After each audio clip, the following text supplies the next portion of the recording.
Si chaque jour, le temps d'un individu revenait à zéro, si ce quelqu'un était condamné à revivre une infinité de fois le même jour, que pourrait-il bien faire? Au début, il se considérerait sûrement comme quelqu'un de chanceux. Il pourrait dépenser de l'argent comme il le souhaite. Qu'importe ses dépenses, tout reviendra à zéro au bout de 24 heures. Mais d'ici peu, il se rendrait compte que la vie n'est pas si intéressante. Alors, il prendrait goût pour les paris d'argent, le crime et tant d'autres activités underground. Jamais il n'aura à s'inquiéter des conséquences, mais fatalement viendrait l'ennui de voir que tout ce qu'il a accompli a été remis à zéro. Il voudrait s'enfuir, ou bien trouver un moyen de mettre fin à ses jours. Mais qu'importe ce qu'il fait, il se réveillera toujours à 7h du matin, le 7 juillet 2020. Ce jour, cet homme l'a vécu pour un millier d'années. À ses côtés, une jeune fille lui demande s'il a réellement besoin d'inventer une histoire aussi invraisemblable pour draguer. Ce genre de tactique, c'est vieux jeu. Mais celui-ci lui dit qu'il ne raconte que la vérité. Il connaît des centaines de langues et maîtrise toute une lignée de talents allant des arts martiaux au hacking. Il continue en lui disant qu'à présent, elle doit se demander pourquoi quelqu'un comme lui essaye de la séduire. La réponse est simple. Parce qu'une fois la journée terminée, il se réveillera pour la revivre encore une fois. Qu'il couche avec elle ou non, ça ne changera pas grand-chose. La fille constate avec désarroi que c'est la première fois qu'elle rencontre quelqu'un comme lui. Elle n'a pas la moindre idée de comment communiquer avec. Sur son téléphone, elle demande de l'aide auprès de ses meilleurs amis. Elle a rencontré un homme qui prétend être bloqué le même jour depuis un millénaire. Elle veut partir à tout prix. Mais notre héros lui dit qu'elle ne viendra pas. La fille lui demande comment il peut le savoir. Eh bien, son petit copain est soudainement revenu en ville et elle est avec ce dernier. D'ailleurs, s'il se rappelle bien, elle lui proposera de parler autour d'un dîner ou autre. La belle fille brune lui dit d'arrêter de mentir. Mais l'homme habillé d'un sublime pyjama à tête de chat lui dit que dans 9 minutes et 13 secondes précisément, elle l'appellera. Se relevant brusquement, elle lui dit qu'elle espère bien. Parce que si elle ne le fait pas, il est un homme mort. Mais dans sa frénésie, elle avait cogné un autre homme, lequel, cigarette à la bouche, lui lança un regard malveillant. La fille en était clairement apeurée. L'homme interpelle la beauté en se saisissant de son bras. Elle vient tout juste de le blesser. La moindre des choses serait de boire un coup avec eux pour qu'il puisse la pardonner. La belle fille brune lui dit d'arrêter de mentir. Mais le délinquant tenant son avant-bras lui dit de ne pas agir comme ça. Elle ferait mieux de venir profiter avec eux. Face au désastre qui s'amorce, notre héros lui dit d'attendre une seconde. Qu'il se ramène ici. Le salopard avait lâché la fille et, s'approchant de notre héros, lui demande ce qu'il lui veut. Mais avant même qu'il ne puisse répondre, le gangster le gratifie d'un magnifique jet de cigarette, lequel il n'a même pas eu besoin d'éviter. La racaille était quelque peu intimidée.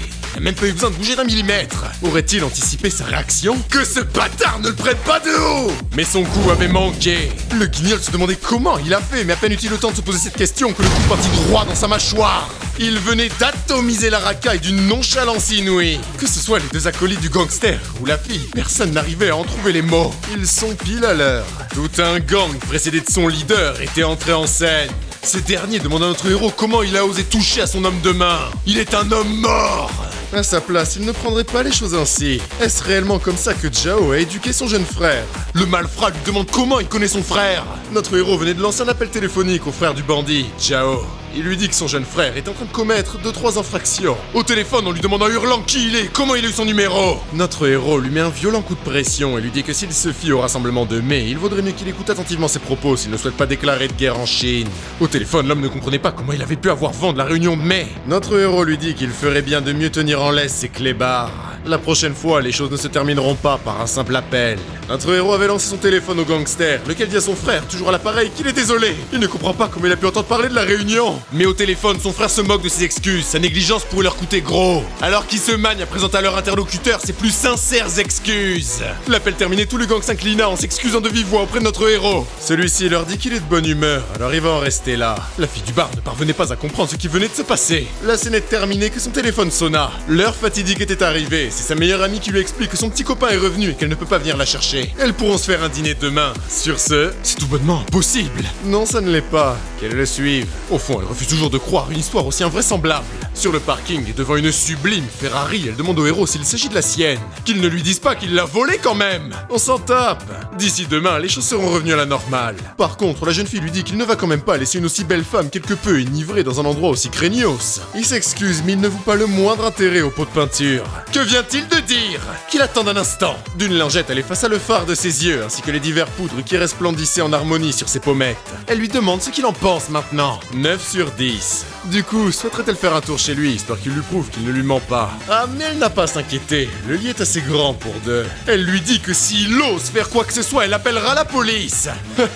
Démarrant le moteur, il partit en trombe au beau milieu de la nuit. Le soleil venait de se lever. Dans sa chambre, il ouvrit doucement les yeux. Une fois de plus, il s'est réveillé le même jour, cette beauté n'est plus à ses côtés. Mais de doux pas prenait sa direction. En serviette de bain, elle l'interpelle et lui demande de s'expliquer. Il lui a bien dit que le même jour ne cessait de se répéter pour lui. Alors pourquoi sont-ils le 8 juillet? Sidéré, il s'en remet à son réveil, lequel confirme ce pourquoi la fille de la veille le confrontait. C'est impossible. Le 8 juillet est vraiment venu. Tokan s'en relâche à la porte, elle demande au fameux Yu Chen quand est-ce qu'il va lui expliquer ce qu'il lui a promis. Et puis quel genre d'homme se terre ainsi comme un pleutre? Sous la douche, celui-ci n'arrive toujours pas à réaliser que ce n'est pas un rêve.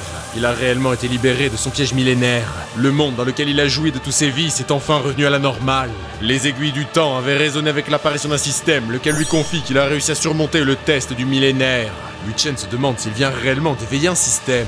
Celui-ci affichait les caractéristiques de notre héros. Si ses attributs physiques sont des plus médiocres, ne dépassant jamais la dizaine de points, sa résistance mentale, elle, atteint des sommets avec un monumental 10 158 points. Il est également en mesure d'effectuer une remise à zéro du temps et de l'espace. Il dispose ainsi d'une limite temporelle de 365 000 et maîtrise pléthore de talents, 1354 pour être exact, lesquels sont presque tous au niveau maximal. Il avait cependant une seule question à la vue de cela. Qu'est-ce que c'est que cette fonction de remise à zéro du temps et de l'espace? Le système lui explique qu'il est en mesure de choisir de verrouiller ou de remettre à zéro la fenêtre temporelle présente. Le point de retour est pour l'instant situé à aujourd'hui 7h du matin. Pour faire simple, à chaque jour qui passe, le point de retour se déplacera. Par contre, s'il veut se servir de la fonction de retour plusieurs fois en une journée, il doit savoir que si le coup débute à un point, celui-ci est exponentiel. En somme, au 20e retour, c'est la bagatelle de 524 288 points qu'il devra utiliser. En résumé, du moment qu'il n'abuse pas de la fonction de retour, il devrait garder un bon total de points. Quoi qu'il en soit, retour passif et retour actif sont deux choses bien différentes. Avant ce jour, il était prisonnier d'un monde aux règles anarchiques. Désormais, il contrôle le déroulement de ce dernier. Avant que sa réalité ne s'écroule sur lui, il était un simple étudiant sans talent particulier. Mais jour après jour, il a pu accroître sa maîtrise de toutes sortes de talents, lesquels il a presque tous amenés au niveau maximum. Il n'y a pas meilleure preuve du millénaire qu'il a passé que les prouesses qu'il est capable de réaliser. Maintenant que le temps est de retour à la normale, il va pouvoir faire bon usage de ses talents. La jeune fille se demandait si elle avait mis les pieds dans la maison d'un fou. Mais alors qu'il sort de la douche en silence, celle-ci lui demande s'il va bien. Il lui répond que c'est le meilleur jour qu'il a vécu en 1000 ans. Elle lui demande s'il compte réellement continuer avec ses conneries. Mais soudain, l'on frappait frénétiquement à la porte d'entrée et l'on hurle à Yu Chen d'ouvrir sur le champ. Comment a-t-il osé voler la voiture de leur patron? Il est un homme mort. Regardant à travers l'œillère, elle vit trois racailles dans une colère noire. Se ruant vers Yu Chen, elle lui dit que tout cela est de sa faute. Mais celui-ci lui répond calmement qu'il ne s'attendait simplement pas à ce qu'un nouveau jour vienne. C'est par pure coïncidence qu'il a volé la voiture du patron Wang. Elle lui dit que c'est pas étonnant qu'il soit pourchassé compte tenu de l'importance de Wang dans l'underground. Son histoire n'est pas la plus heureuse. Ses parents ont été massacrés et handicapé à vie par des pourritures qu'un troisième parti a mandaté. Quand bien même les raisons sont floues, sa colère a laissé des traces indélébiles. Il les a tous poutrés un par un jusqu'à prendre 3 ans de tôle. Une fois libéré, il a commencé à investir dans les divers métiers des rues et il s'est fait un nom grâce à son génie. Ça, Yu Chen le sait bien. Wang est un des pontes du grand banditisme chinois. Mais puisqu'il s'est mis une telle personne à dos, a-t-il simplement la moindre idée de comment s'en sortir? Yu Chen lui explique qu'en réalité, ce n'est pas un gros problème s'il compare cela au fait qu'il a emprunté le nom de Li Ruotai la veille. S'il n'agit pas avec sagesse, une mer de cadavres va déferler pas plus loin que dans cette ville. Terrorisée, elle lui demande ce qu'il compte faire. C'est simple. Plus que jamais, elle se demandait comment il pouvait être aussi calme. Il va simplement recommencer à zéro. Que le système lui permet d'utiliser le retour temporel. Celui-ci confirme sa décision et en échange d'un point, il s'apprête à repartir à 7h ce matin même. Le temps se brisait alors que le plan de Yu Chen était en marche. Il a réellement réussi à remonter le temps. Il lui a bien dit que le même jour ne cessait de se répéter, alors pourquoi sont-ils? Chut. L'heure n'est pas aux explications, qu'elle s'habille. Mais face à son insolence, elle lui mordit le doigt. Elle se doutait bien qu'il ne prendrait pas ses responsabilités, mais de là à ce qu'il soit aussi hâtif pour se débarrasser d'elle. Yu Chen lui explique, l'air blasé, qu'en réalité, la voiture qu'il a volée hier appartient à un ponte du grand banditisme du nom de Wang Jungyuan, plus connu comme le patron Wang. Et ces hommes sont à quelques pas de venir lui demander des comptes. Peut-être qu'elle n'a pas peur, mais lui ne peut se permettre de jouer au con en tant que type lambda avec ce monstre. Surprise, elle lui demande s'il sait qui elle est. Si c'est le cas, il devrait la supplier de lui venir en aide. L'agrippant par la taille, il lui demande si elle parle de supplier comme elle l'a fait avec lui la nuit dernière. Laissant battre son cœur un instant, elle le repousse soudainement et lui dit qu'elle le laissera crever. Il est désolé de la décevoir, mais il connaît quelqu'un capable de régler cette petite erreur. Et qui donc? Une femme, et une avec un grand cœur. Sur la route, 2 voitures avaient pris en charge la Ferrari. Qu'il ne laisse surtout pas s'enfuir! Étant arrivé à hauteur du pilote, le gangster lui hurle d'arrêter le moteur sur le champ, sinon il le crève! La fille lui crie qu'ils sont armés! Et c'est ça qui est bon, qu'elle se prépare. elle va mettre les gaz. S'accrochant au siège comme à sa vie, elle hurle qu'il est taré pour rouler aussi vite. C'est pas comme s'ils avaient d'autre choix. S'il se fait prendre, il est mort. À l'arrière, l'un des gangsters dit aux pilotes qu'ils doivent surtout pas perdre de vue la voiture de leur patron. Il faut à tout prix qu'ils mettent la main sur ce type. Un numéro inconnu fit vibrer son téléphone. Décrochant, elle demande qui est à l'appareil.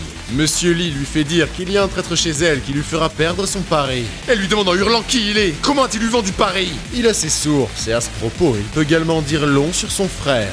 La voiture des gangsters avait percuté la supercar, mais d'un calme implacable, il conclut l'appel en lui disant d'envoyer quelqu'un à sa rencontre en bas de son bureau d'ici une demi-heure qu'il puisse parler en personne. La femme lui dit qu'elle veut savoir qui il est. En plein dans leur fuite, deux véhicules étaient revenus à la hauteur et les encerclaient. La jeune fille lui dit qu'ils sont cernés, mais Hui Chen lui rétorque qu'ils n'ont aucun moyen de les coincer. D'un vif coup de volant et faisant monter le moteur dans les tours, il lui dit de profiter du dérapage. Si elle hurle de terreur, Hui Chen, manœuvrant comme Takumi et sa 86, avait réussi à échapper au traquenard. C'est pourchassant, n'en revenez pas. Comment quelqu'un peut être aussi doué au volant? Mais l'heure n'est pas au compliment, qu'il se bouge le cul à le rattraper. En parallèle et d'un puissant coup d'accélérateur, Hui Chen avait réussi à mettre une longueur sur les caisses des gangsters. Maniant l'art du pilotage comme personne, il prenait tous les virages le plus à la corde en driftant. Elle hurle de tous ses poumons qu'on la sorte de là. Mais alors qu'elle avait presque rendu l'âme, Hui Chen lui dit qu'ils sont arrivés à son domicile. Ouvrant les yeux, elle reconnaît bien sa maison, mais elle lui demande comment il sait où elle habite. Bah, elle ne veut même pas le savoir. Il va encore lui sortir qu'il a revécu le même jour pendant 1000 ans. Alors qu'elle sortait de la voiture, les jambes toutes tremblantes, elle lui concède qu'il a un réel talent de pilote.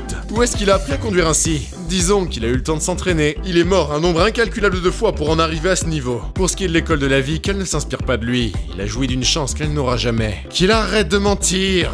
Bref, elle a son numéro, mais par contre, qu'il n'aille pas s'imaginer qu'elle va l'appeler. À peine le temps de finir qu'il avait déjà remis les gaz. Ce type est un vrai salaud. Il l'a pris pour une abrutie toute la sainte journée, la veille comprise. Qu'elle ne s'imagine surtout pas qu'elle le rappellera. En y repensant, c'est évident, il a dû tout mettre en scène avec son amie. Il n'aurait jamais pu savoir où elle habite autrement. Elle va voir ça avec elle et qu'il ne croit pas qu'il parviendra à lui échapper. Une demi-heure plus tard, au pied d'un imposant building, il était arrivé à destination. L'entrepreneur vedette, Lee Ruobing. En surface, elle est un génie immaculé, mais la réalité est bien trouble. Il existe un homme capable de ravager l'Est de la Chine, et il n'est autre que son frère. Et bien sûr, puisqu'il s'agit d'une femme magnifique, lui, Hui Chen, a eu une relation des plus profondes avec. Au cœur de l'office du PDG, Hui Chen faisait son entrée en grande pompe. Une fois introduit par l'un des employés, Lee Ruobing lui dit qu'il peut se retirer. Ce faisant, Hui Chen était seul à seul avec l'entrepreneur. Celle-ci repasse brièvement son CV. Hui Chen, 22 ans, diplômé du département des sciences informatiques de l'université de Donghai. Ses parents, Hudai et Zhang Xinjuan, font tourner un petit restaurant. Et pour finir, il a une sœur au lycée du nom de Hu Jiao. Notre héros constate que son réseau d'information est excellent. Obtenir tout ça simplement grâce à son numéro est prodigieux. Déchirant les feuilles, elle lui dit que malgré son apparence et son passé des plus communs, une personne ordinaire ne peut être au courant du pari. Se relevant, elle lui demande qui il est réellement. Hui Chen lui répond qu'en effet, il n'est pas n'importe qui. Celle-ci reste impassible à son intimidation, mais il continue. Il sait bien des choses qui l'intéressent, notamment qui est le traître qui rôde autour d'elle. Il lui dévoilera son identité en échange de 10 millions de dollars. Est-il réellement en train de lui dire de faire affaire avec un parfait inconnu détenant une information pour laquelle elle n'a aucun moyen d'attester la véracité? Ayant discrètement sorti un revolver de son bureau, elle lui demande s'il croit réellement qu'elle va accepter. Sans explication concrète de sa part, il ne sortira jamais vivant d'ici. Il savait déjà qu'elle tirerait. Mais sans chargeur, sur quel moyen de pression va-t-elle s'appuyer? Le pistolet avait bel et bien été vidé de son chargeur, mais celui-ci était sous la table, alors comment a-t-il pu l'enlever? Serait-il possible qu'il l'ait fait à ce moment? Comme il lui a dit, il n'est pas un businessman comme les autres. Quant à comment il a enlevé le chargeur, tout ça n'est dû qu'à sa négligence. Désormais, il souhaiterait que Madame Lee reconnaisse ses compétences d'enquêteur. Mais qu'elle ne s'inquiète pas, il ne lui veut aucun mal. Tout ce qui l'intéresse, c'est l'argent. La connaissant que trop bien, il sait pertinemment qu'il faut un motif précis pour s'approcher d'elle, et l'argent en est un excellent. De plus, l'évoquer permettra d'atténuer la méfiance qu'elle a envers lui. Lee Ruobing, ne cherchant pas à récupérer son arme, lui demande de détailler ce qu'il sait. Disons qu'elle est l'aînée de la famille Lee, mais que puisqu'elle est une fille, elle a été assez grande dame, traitée différemment. De sorte, elle a toujours eu le désir de prouver qu'une femme peut surpasser un homme. Pourtant, elle ne fut jamais en mesure d'échapper à l'ombre de son frère. Sa mère l'a toujours aidée, mais après qu'elle ait divorcé son père, lequel est parti, elle a commencé à fréquenter d'autres hommes, jusqu'à devenir un véritable poison, quitte à la menacer de mort si elle ne mariait pas Ding Ruilong. Elle voulait s'échapper et résister en fuyant le mariage, mais fatalement elle ne put s'y résoudre, trop inquiète pour sa mère. De sorte, elle a tout mis en œuvre pour que Ding Ruilong abandonne. Elle a eu 3 petits copains factices, avec lesquels l'histoire s'est invariablement mal terminée. Le premier s'est donné la mort, le deuxième a été envoyé Dieu sait où en Asie, et le troisième a été jugé et incarcéré incarcéré à perpétuité. Ding Ruilong est quelqu'un de bien consciencieux. Ce qui arrive à ses petits copains est entièrement son dû. Il a eu ensuite qu'à propager la rumeur, de sorte à ce que plus aucun homme n'ose l'approcher. Enfin, dans une stratégie de dernier recours et pour échapper au mariage, elle a proposé un pari à Ding Ruilong. Celui-ci est des plus simples. Tous deux ouvrent une affaire, celui qui a la plus grosse au bout de 5 ans gagne. Mais ce qu'elle ne sait pas, c'est qu'il a placé un de ses pions chez elle le jour de l'ouverture. Elle doit bien se douter qu'il fera tout pour couler son affaire. Sur ce, doit-il continuer? Lee Ruobing avait attrapé un chéquier en silence. Remplissant celui-ci des 10 millions demandés, elle lui demande qui est le traître. Elle n'a qu'à patienter un instant. Toquant la porte, le secrétaire général Feng Yan, définitivement peu à l'aise, demande à son employeur de signer ces quelques documents. Lui agrippant le crâne, Yu Chen lui fracasse la tête contre le bureau en le pointant du revolver. Voilà son homme. Celui-ci lui demande en hurlant ce qu'il est en train de faire. Yu Chen ne daigne lui répondre et lui demande plutôt à quoi servent les 5 millions de dollars planqués sur son compte en Suisse. Feng Yan s'en défend, il n'a pas la moindre idée de quoi il parle. Alors comme ça, il compte ne rien dire. Sortant de la poche du secrétaire général son téléphone, celui-ci était en appel. Une voix s'en échappait, laquelle Lee Ruobing reconnut formellement comme celle de Ding Ruilong. Celui-ci demande à son espion s'il a obtenu les infos. Yu Chen balance Yang Fen au sol et lui demande s'il compte un cornier. Lee Ruobing interpelle celui en qui elle avait confiance. Il s'est fait beaucoup d'argent depuis qu'ils travaillent ensemble. Même quand il piochait ici et là, elle ne lui en a pas tenu rigueur compte tenu de ses performances. Mais jamais elle ne se serait imaginé qu'il la vendrait pour 5 pauvres millions. Celui-ci s'excuse aussi platement qu'il le peut. Il reconnaît avoir accepté l'argent, mais il a quelque chose d'important à lui dire. Sa mère n'a jamais voulu qu'elle marie de force Ding Ruilong. Ça lui rappelait bien trop ce qu'elle a vécu. Mais c'était sans compter sur la pression qu'elle a reçue du grand-père de Lee Ruobing. Yu Chen soupire. C'est ce que Ding Ruilong lui a ordonné de dire s'il se faisait prendre. C'est ce que Ding Ruilong lui a ordonné de dire s'il se faisait prendre, puisqu'il sait que sa mère est son point faible. Lui tendant le revolver, c'est à elle de décider ce qu'elle veut faire de ce type. Lee Ruobing, plus déçu qu'énervé, lui ordonne de quitter les lieux, qu'elle ne le revoie plus jamais. Celui-ci la remercie infiniment pour sa bonté. Alors que Yang Fen fuyait comme un pauvre déchet, Yu Chen confie à la belle femme d'affaires qu'il était persuadé qu'elle le tuerait. Mais celle-ci lui confie qu'elle n'avait pas envie de le faire elle-même. En revanche, il sera noyé ce soir dans la rivière après qu'on lui ait coulé les 2 pieds dans le béton. Par contre, elle se doit d'avouer à notre héros qu'elle est toujours quelque peu suspicieuse quant à son identité. De son point de vue, il est probable qu'il ait été envoyé par Ding Ruilong lui-même et que Feng Yan ait servi de pion dans le but qu'elle lui accorde sa confiance. Yu Chen lui dit que pour être suspicieuse, elle l'est, mais il y a un moyen clair de mettre un terme à ses suspicions. Celle-ci lui demande lequel. C'est très simple, elle n'a qu'à le laisser devenir son nouveau petit ami de façade. Il n'y a rien d'autre qui importe plus à Ding Ruilong que son image. En somme, il ne se laissera jamais faire cocu juste pour la vaincre. Se proposer comme son petit ami de façade est le meilleur moyen pour lui de prouver sa neutralité. Lee Ruobing lui rappelle qu'elle a déjà eu 3 de ses faux petits amis par le passé et ils se sont tous fait marcher dessus par Ding Ruilong. Ça, il le sait, mais si quelqu'un souhaite atteindre les plus hautes sphères de la société, avoir une relation avec une femme comme elle devrait lui être plus que favorable. Le canon de l'arme pointé entre les 2 yeux de notre héros, Lee Ruobing lui dit qu'il n'y a pas de doute. Il est bien spécial. En plus d'être courageux, il est audacieux, et ce alors qu'il est bien jeune. Ce serait dommage qu'il la quitte déjà. N'a-t-il pas peur? Si elle souhaiterait réellement tuer quelqu'un, elle n'a qu'à faire venir un tiers pour s'en occuper. Il est désolé, mais son coup de pression est un échec.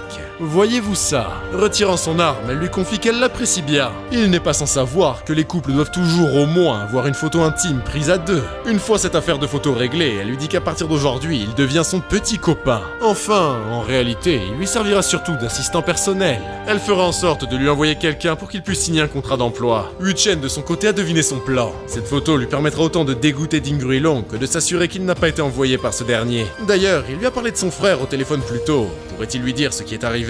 Le Sea Crown de la mer de Chine orientale, le Central China Regal et le Sea Plaza de la mer du Sud sont les 3 plus grands clubs de plaisance du pays. Parmi eux, le Sea Crown est présidé par le frère de Lee Ruobing. Celle-ci lui dit que tout le monde ici-bas est au courant de ces choses. Notre héros continue et lui dit que le Sea Crown et consorts, soit toute une plâtrée de célébrités, de membres du gouvernement et de milliardaires, ont largement dépassé ce qu'autorise la loi. Les investigations ont commencé il y a 3 mois, et s'il se base sur les informations qu'il a pu obtenir, il a été estimé par le gouvernement que ce réseau souterrain sera fermé d'ici 1 mois tout au plus. Lee Ruobing lui demande si tout ce qu'il dit est vrai. Yu Chen continue et lui dit que ce n'est pas seulement le problème de son frère, mais également un poids pour toute la famille Lee. Une fois le groupement démembré et son frère condamné à la prison, toute la famille devra couper les ponts avec lui. Lee Ruobing lui confie que s'il dit vrai, c'est une affaire des plus capitales. Mais ce n'est pas à lui qu'il faut demander si elle veut s'en assurer. Le Sea Crown. L'homme qui avait pris en chasse Yu Chen avait péniblement expliqué l'affaire au patron Wang, le bras droit de Lee Ruotai.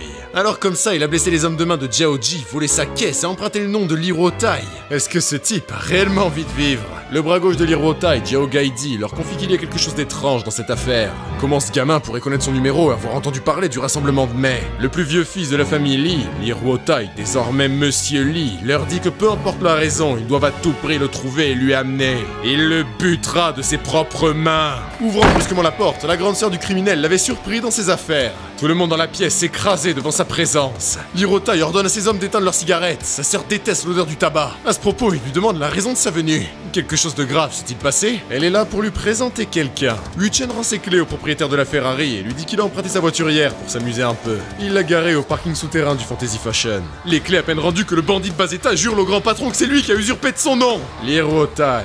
Il est le plus vieux fils de la famille Lee et aussi le plus favorisé. Il est celui qui est capable d'utiliser le plus de pouvoir de sa famille. En comparaison à sa sœur, Lee Ruotai est bien plus dangereux et son pouvoir n'a rien à envier à celui de Ding Ruilong. Dès son plus jeune âge, sa sœur a toujours été rude, que ce soit pour protéger son frère ou pour lui apprendre le respect. Monsieur Lee interpelle sa sœur et lui dit que ce gamin... Comment ça, gamin? Qu'il surveille son langage quand il parle de son beau-frère. Beau-frère? Ses associés eux-mêmes n'en revenaient pas. Lee Ruotai demande à sa sœur s'il s'agit là du dernier type sur lequel elle a mis la main pour échapper à Ding Ruilong.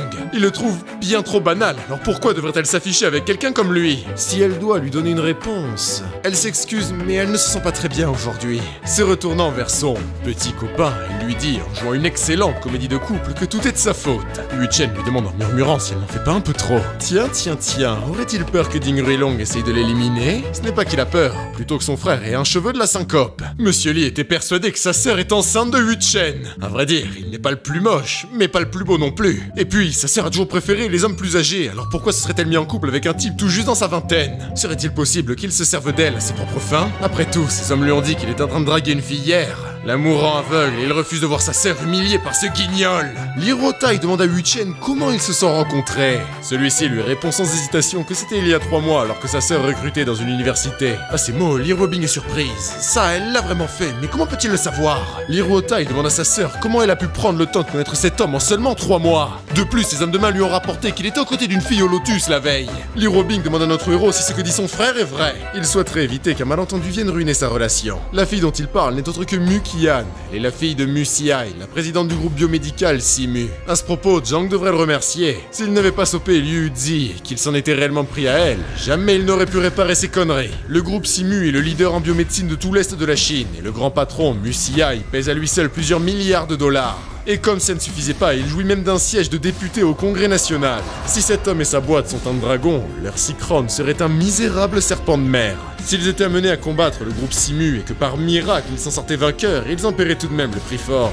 Lee Ruotai, constatant qu'il lui a évité un fatal naufrage, le remercie. En tout cas, Lee Ruobing ne s'attendait pas à ce que son petit frère, si téméraire d'habitude, s'écrase aussi vite devant Yu Chen. Elle interrompt son beau petit monde et leur dit à tous d'arrêter avec leurs conneries. S'ils sont venus ici, c'est pour quelque chose d'urgent. Elle confie ainsi à son frère qu'un très haut placé souhaite faire tomber le Six Crown. Les associés de Monsieur Lee lui demandent si elle dit vrai. Son frère lui-même lui dit que c'est impossible. Il a fait en sorte de se prémunir de toute menace. Si une telle épée de Damoclès pesait au-dessus de sa tête, il aurait été le premier à le savoir. Mais Yu Chen le coupe et lui dit qu'il n'aurait jamais dû blackmail ces personnes en les filmant. De plus, il aurait dû arrêter de faire affaire avec Ziyu depuis bien longtemps. Lee Ruobing, d'abord surprise, demande agacé auprès de son frère s'il est réellement toujours en contact avec Ziye. Combien de fois il lui a dit que ce n'est pas une bonne personne? Mais il peut s'expliquer. Yu Chen l'interrompt et lui dit que sa sœur a raison. Ziye n'est pas une bonne personne. Sur ce coup, il n'a pas fait que le trahir, il l'a vendu. Il a fait en sorte de rejeter tout le blâme sur sa personne, en précisant que c'était son idée quant à ce qu'il s'est passé. Lee Ruotai demande à notre héros comment il peut être au courant de ses affaires avec Ziye alors que sa sœur n'est même pas au courant. Qui est son informateur?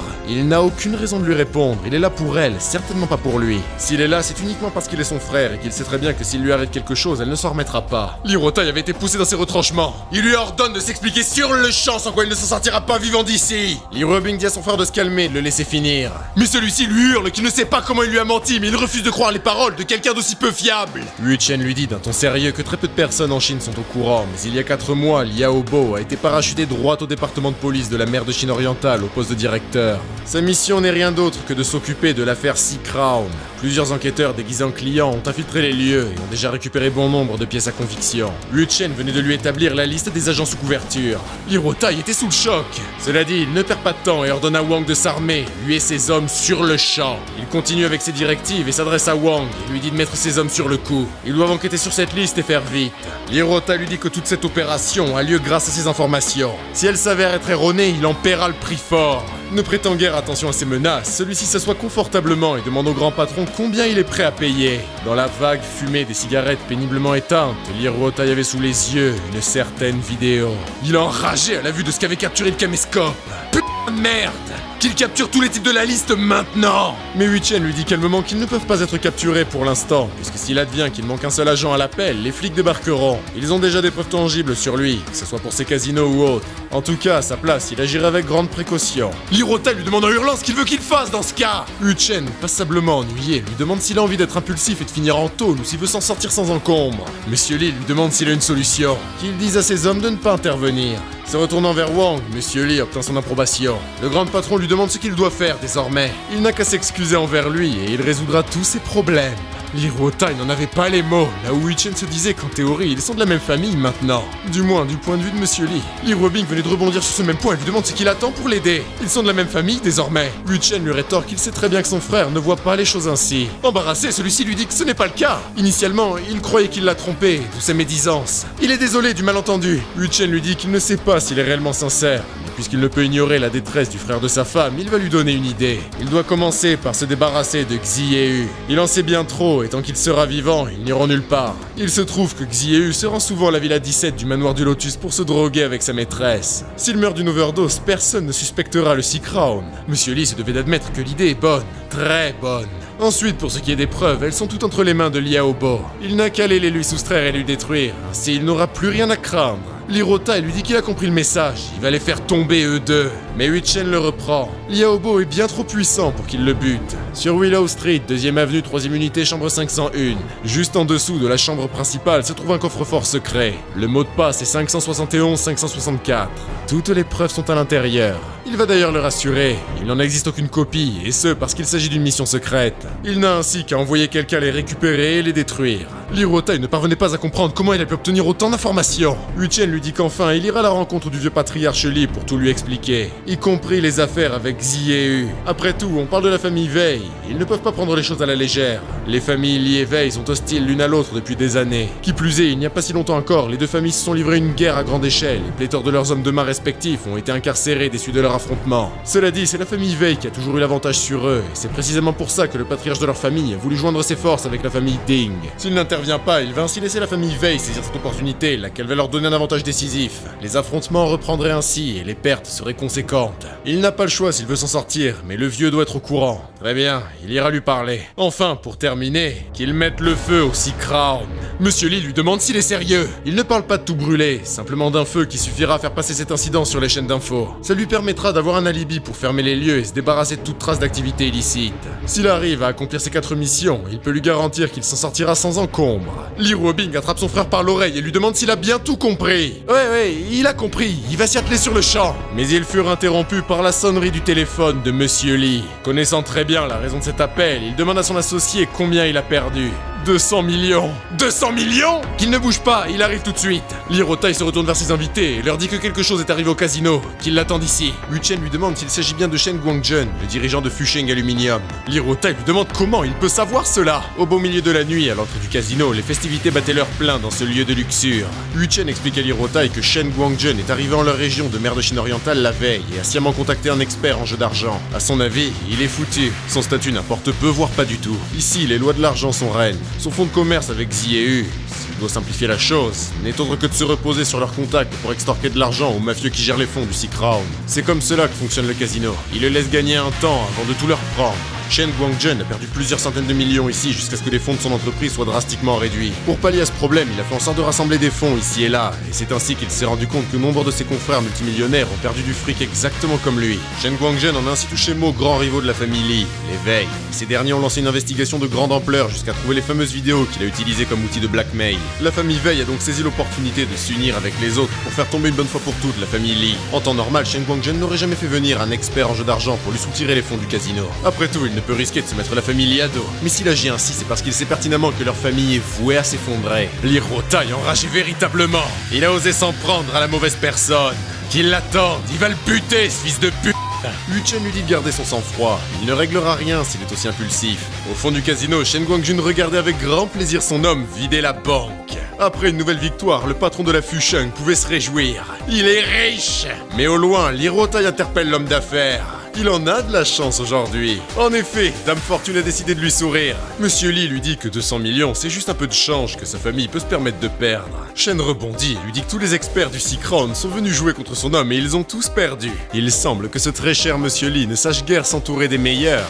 Yu-Chen l'interrompt et lui dit qu'il n'est pas du même avis. Attrapant le jeu de cartes, il en fit voler quelques-unes, lesquelles il attrapa. Dévoilant une quinte flush, il propose au patron Shen une petite partie avec lui. Shen en rigole. Comment se fait-il qu'il n'ait rien d'autre qu'un gamin à lui amener? Se pourrait-il que Monsieur Lee essaye de faire des économies de bout de chandelle? Rien qu'aujourd'hui, il a perdu 200 millions juste avec lui et il compte continuer. Bien sûr, ce n'est pas qu'il est contre l'idée, mais à sa place, il aurait essayé d'arrêter l'hémorragie. Ne prêtant guère attention à ses provocations, l'Hirotai demande à sa sœur si son beau-frère est également doué en jeu d'argent. Pour être honnête, elle n'en est pas sûre elle-même. Les maîtres parieurs excellent pour ce qui est de deviner l'état psychologique de leurs adversaires. Tout cela requiert une expérience phénoménale que les plus jeunes ne possèdent pas. Face à l'expression de son adversaire, le génie des cartes se disait que ça allait être une promenade de santé de deviner son jeu. Lee Robing interpelle notre héros et lui demande s'il est sûr d'être à la hauteur. Celui-ci lui répond qu'il est persuadé de pouvoir vider n'importe quel casino sans forcer. La croupière s'apprêtait ainsi à distribuer les cartes.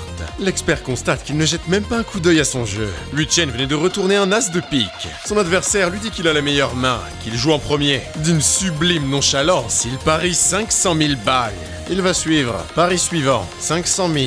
La croupière se retourne vers l'expert, lequel se couche. Au 4e tour, il se couchait encore. Tour après tour, Yu-Chen enchaînait les mises de 500 000. Au 28e tour, la partie était encore loin de se terminer et l'expert le suit avec 500 000. Cependant, Yu-Chen commençait à enchaîner les victoires. L'Hirotai interpelle Shen et lui dit que la chance de son expert semble se tarir. Celui-ci ne tremble guère et lui rétorque que la chance de son jeune prodige n'est que passagère. S'il pouvait se permettre d'être aussi calme, c'est parce qu'il sait très bien que malgré ses quelques déconvenues, sa cible est déjà prisonnière de son piège. Plus tôt, avant de commencer à vider le casino du Six Rounds, Shen confie à son expert qu'une fois dans le casino, tout repose sur lui. Celui-ci explique à son employeur qu'il a pour habitude de perdre quelques parties au début pour observer le comportement de son adversaire, ainsi que d'analyser la manière qu'il a de réfléchir jusqu'à le rendre parfaitement insouciant. Quoi qu'il en soit, il n'a pas à s'inquiéter. L'Hirotai a déjà perdu 200 millions. Se refuser de continuer de jouer est bien difficile et les mises de son gamin ne sont pas suffisantes pour pallier aux pertes. 1 million. L'expert constate qu'il place son argent sans même jeter un œil à son jeu. Il va le suivre. Dans ce cas, Yu-Chen place un nouveau million. L'expert sait très bien qu'il a une mauvaise main là où lui a une paire de rois. Sa victoire est quasi certaine. Puisqu'il en est ainsi, eh bien, jouons gros. Tapis. Simplement en regardant le jeu de son beau-frère, l'Hirotai sait pertinemment qu'il a de meilleures chances de gagner.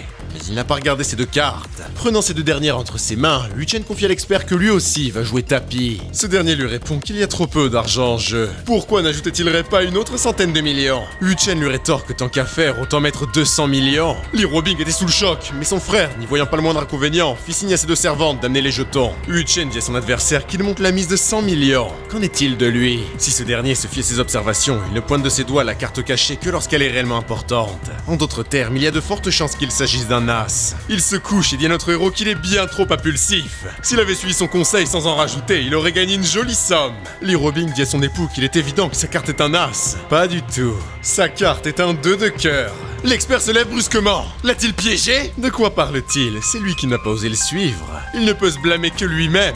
Reprenant son calme, l'expert avait réussi son petit coup. Il peut se montrer aussi hautain qu'il veut, mais il a saisi une autre de ses habitudes. Au 31e tour, le jeu des deux hommes était en faveur de notre héros avec une paire de 6. La carte cachée de l'expert est un 9 de carreau, ce qui lui octroie une meilleure main. À moins que sa carte cachée ne soit un autre 6 ou lui permettant de faire une autre paire, il n'a aucune chance de le battre. Sachant que les probabilités de voir 4-6 sortir sont extrêmement faibles, cette manche est pour lui. Et comme d'habitude, il n'a pas jeté un œil à sa carte masquée. Shen avait compris qu'il était l'heure pour son expert de réellement entrer en jeu. Le piège pouvait se refermer sur leurs adversaires.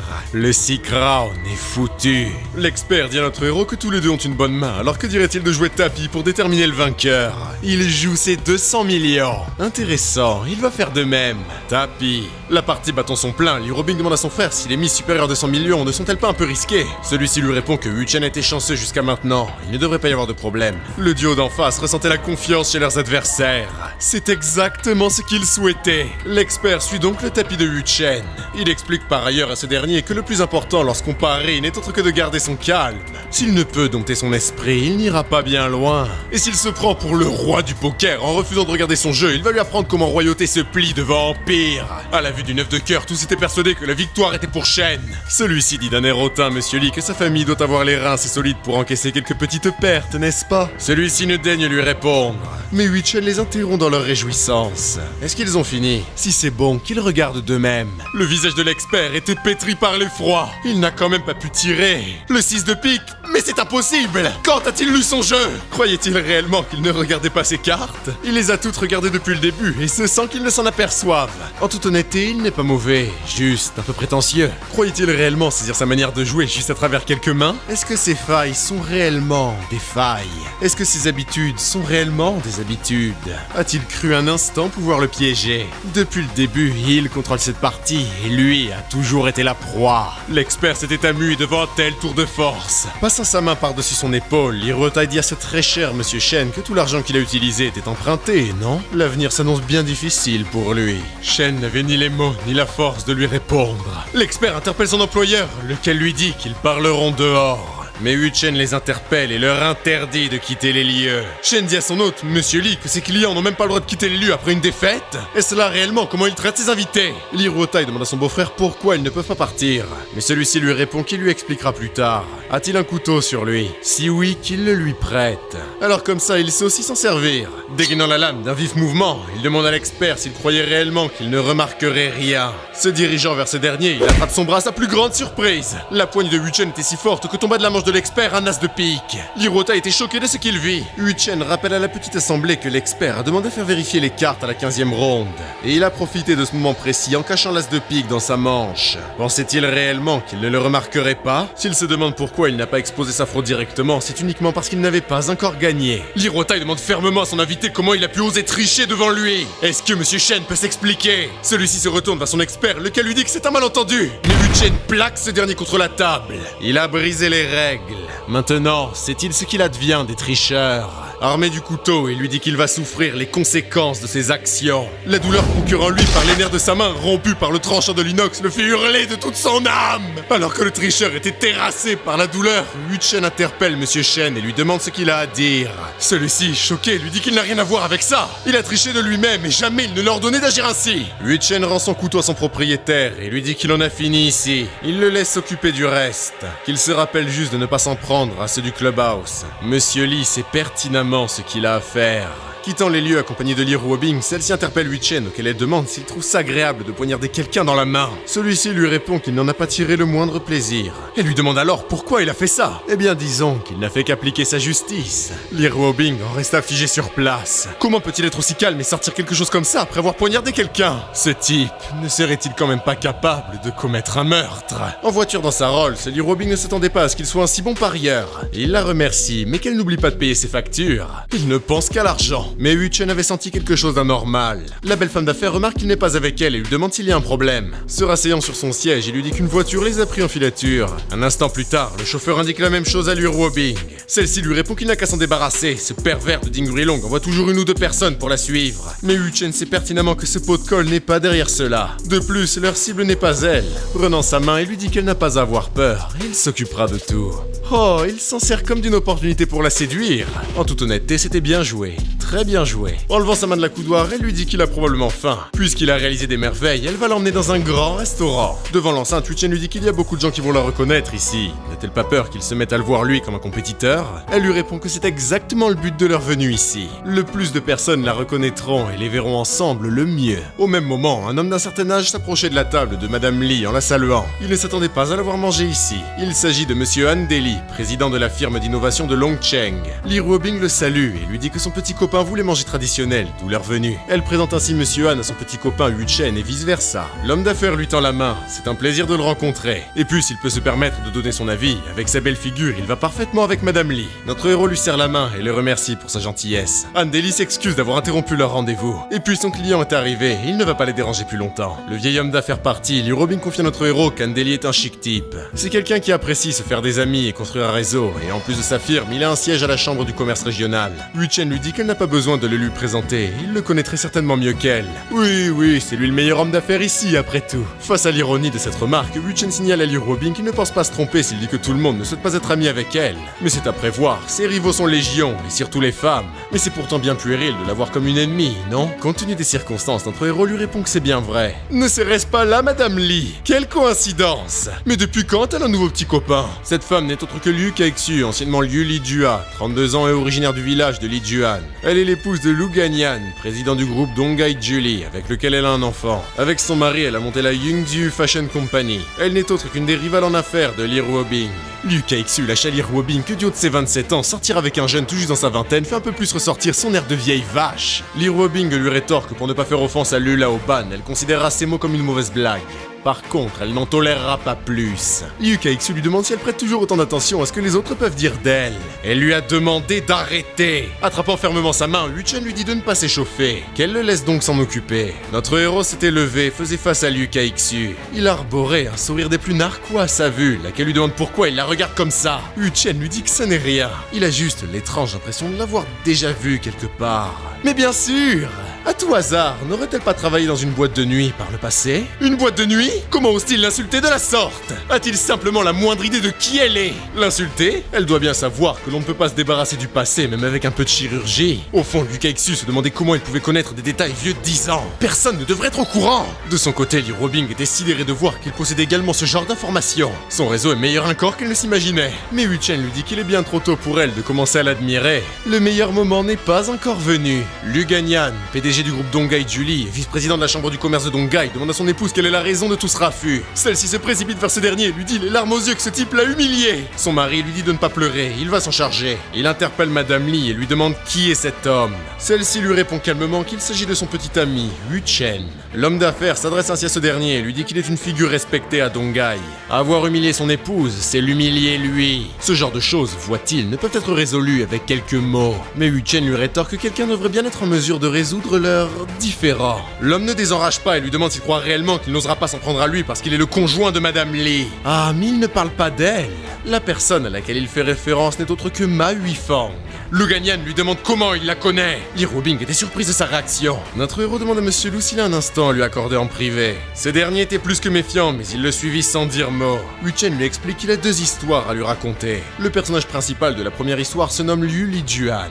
Il y a 10 ans, celle-ci a été encouragée par son amant à rejoindre une boîte de nuit pour se faire de l'argent facile. Dans le même temps, elle a rencontré un client particulièrement aisé. Il avait bâti sa richesse sur une affaire de démolition. Mais sa vie n'était pas rose pour autant. Lorsqu'il était plus jeune, il se disputa violemment avec quelqu'un, si bien qu'il fut hospitalisé. Avant sa sortie, le médecin lui confia qu'à l'avenir, ce sera difficile pour lui d'avoir des enfants. Et comme il le lui a dit, jamais sa conjointe ne put tomber enceinte. Un soir, ce client dévoilait ce secret à la courtisane jusqu'à ce qu'un plan malsain germe en l'esprit de Liu Lijuan. Grâce à un peu de chirurgie esthétique et en changeant son nom en Liu Kaixu, le tout avec l'aide de son amant, elle est devenue la maîtresse du client et 3 mois plus tard, elle tomba enceinte. Après 9 mois, le bébé vit la lumière du jour. C'était un garçon. Bien évidemment, il n'était pas le fils du client, mais celui de Liu Kaixu et de son amant. Tous deux savaient pertinemment qu'elle demanderait un test de paternité, alors ils ont soudoyé le docteur pour qu'il falsifie le document. Cet enfant ne ressemblait évidemment en rien à son père. Et Monsieur Lu l'a certainement très bien compris, et ce depuis bien longtemps. Mais il refuse de voir la réalité en face et s'aveugle dans le déni, par désir d'avoir un enfant. Enfin vient la dernière partie du plan de la courtisane et de son amant. Et à vrai dire, c'est probablement la partie la plus simple et la plus directe. Elle tient en quelques mots à peine, puisqu'il s'agit simplement de tuer l'homme d'affaires et de camoufler sa mort comme un accident. Enfin, une fois chose faite, il n'y aura plus qu'à toucher l'héritage. Monsieur Lu lui demande s'il pense réellement qu'il va croire sans broncher à son récit. Yu Chen lui demande si le cousin de son épouse est bien embauché dans sa firme. C'est bien le cas. Il se trouve qu'il ne s'agit pas réellement de son cousin, mais plutôt de son amant. Et sa femme continue de le tromper dans son dos. À vrai dire, la catin est parti hier après-midi avec celui-ci pour faire leurs affaires et de sorte à éviter les regards, sa femme a sciemment évité l'ascenseur. Tout cela devrait être plutôt simple à investiguer, il n'a qu'à aller vérifier les caméras de surveillance de la Yingzhu Fashion Co. Bien sûr, il peut toujours lui demander directement, mais de sorte à ce qu'elle avoue, il vaudrait mieux la mettre dos au mur en la faisant mariner un peu. Monsieur Lu interpelle son épouse et lui demande si elle et son cousin étaient au bureau hier.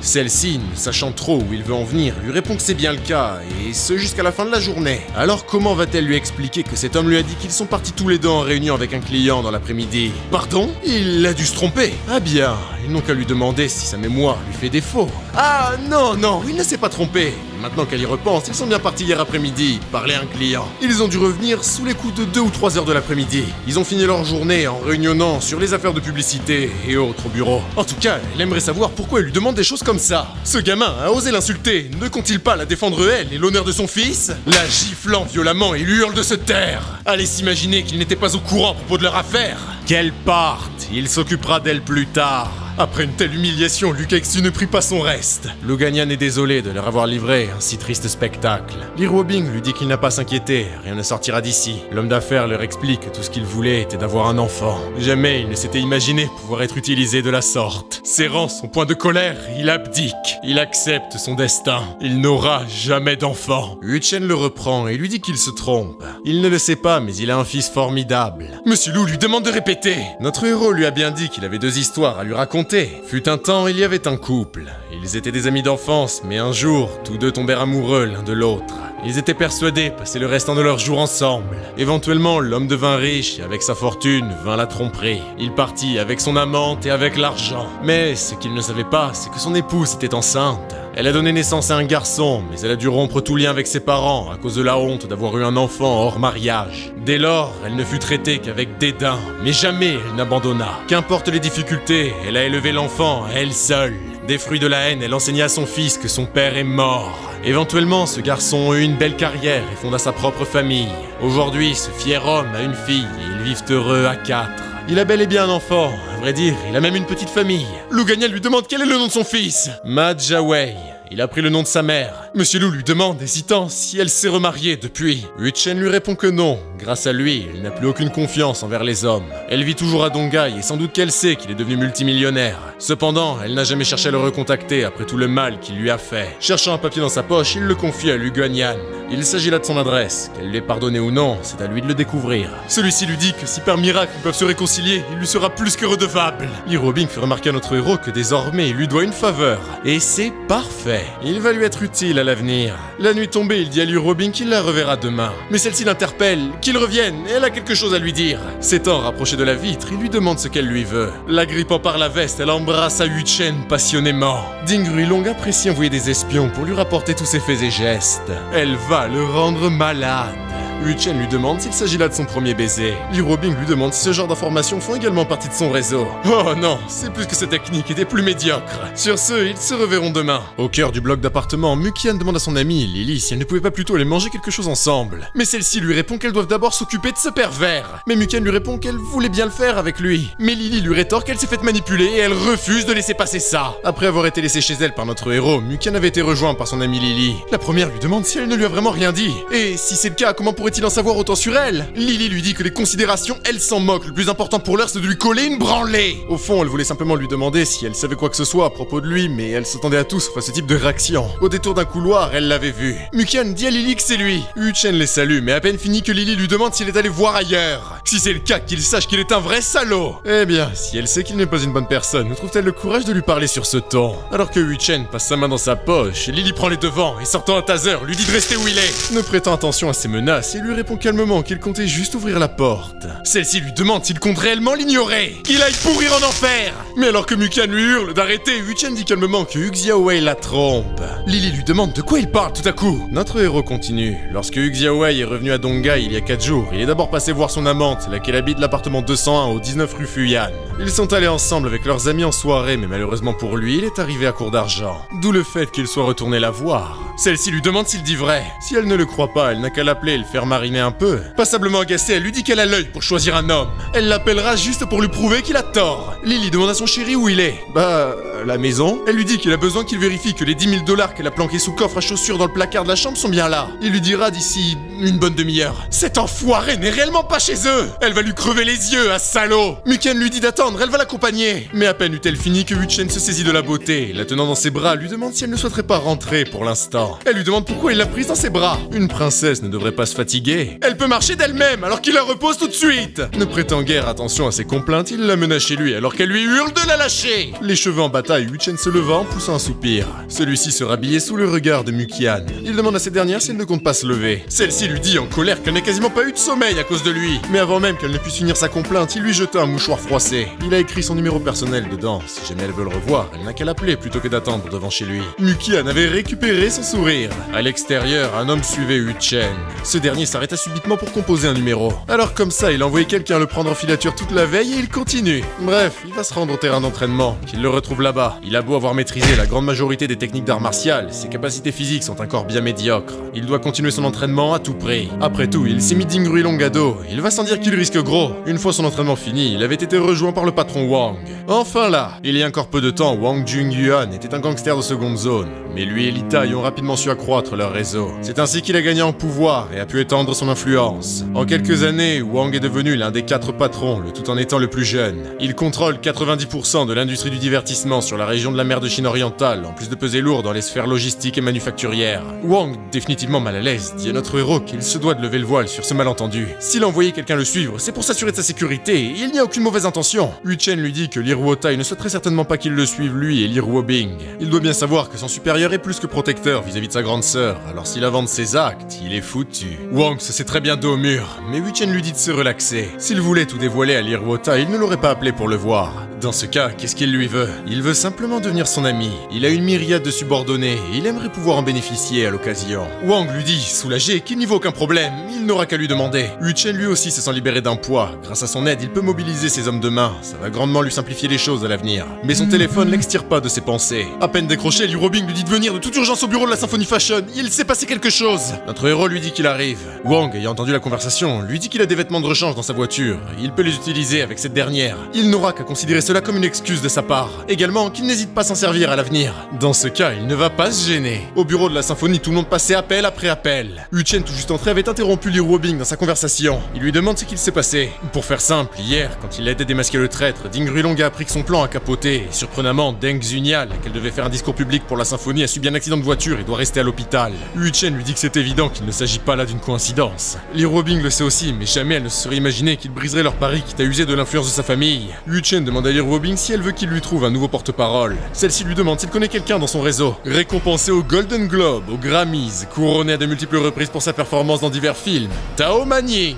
Est-ce que ça lui conviendrait? Une actrice célèbre comme Tao Manning ne perdrait jamais une once de son temps pour la représenter elle et sa marque. Liruo Bing continue et lui dit qu'elle sait très bien qu'il veut l'aider, mais ça ne sert à rien de bluffer. Wu-Chen lui dit que puisqu'elle ne le croit pas, pourquoi ne pas faire un pari? Il gagne s'il arrive à faire signer Tao Manning chez elle demain matin. Elle est devenue la première actrice chinoise à rejoindre l'élite de l'industrie cinématographique internationale en raflant toutes les récompenses, notamment grâce à son rôle dans L'épée et l'eau de l'automne. Depuis, Tao Manning a reçu pléthore d'offres de diverses marques pour les représenter, c'est jusqu'à devenir l'une des actrices les plus riches du globe. Et lui prétend pouvoir la faire signer d'ici demain matin. Est-ce que c'est une blague? De plus, elle est en plein tournage à l'étranger. C'est comme il lui a dit, si elle ne le croit pas, ils n'ont qu'à faire un pari. Très bien, et quelles sont les conditions qui lui feront arrêter de déblatérer des conneries? Il l'a déjà dit, il doit la faire signer d'ici demain matin. S'il perd, il lui donnera 20 millions, à l'inverse, s'il gagne, elle lui versera les 20 millions. Mais il sait pertinemment comment la faire signer. Et puis elle ne peut pas être jalouse s'il gagne. Et pourquoi serait-elle jalouse? Ils ne font que prétendre d'être un couple, elle n'est pas amoureuse de lui. Visiblement perturbée, elle lui dit qu'il peut se trouver qui il veut, elle n'est pas en droit d'interférer avec sa vie privée. Dans ce cas, il signe.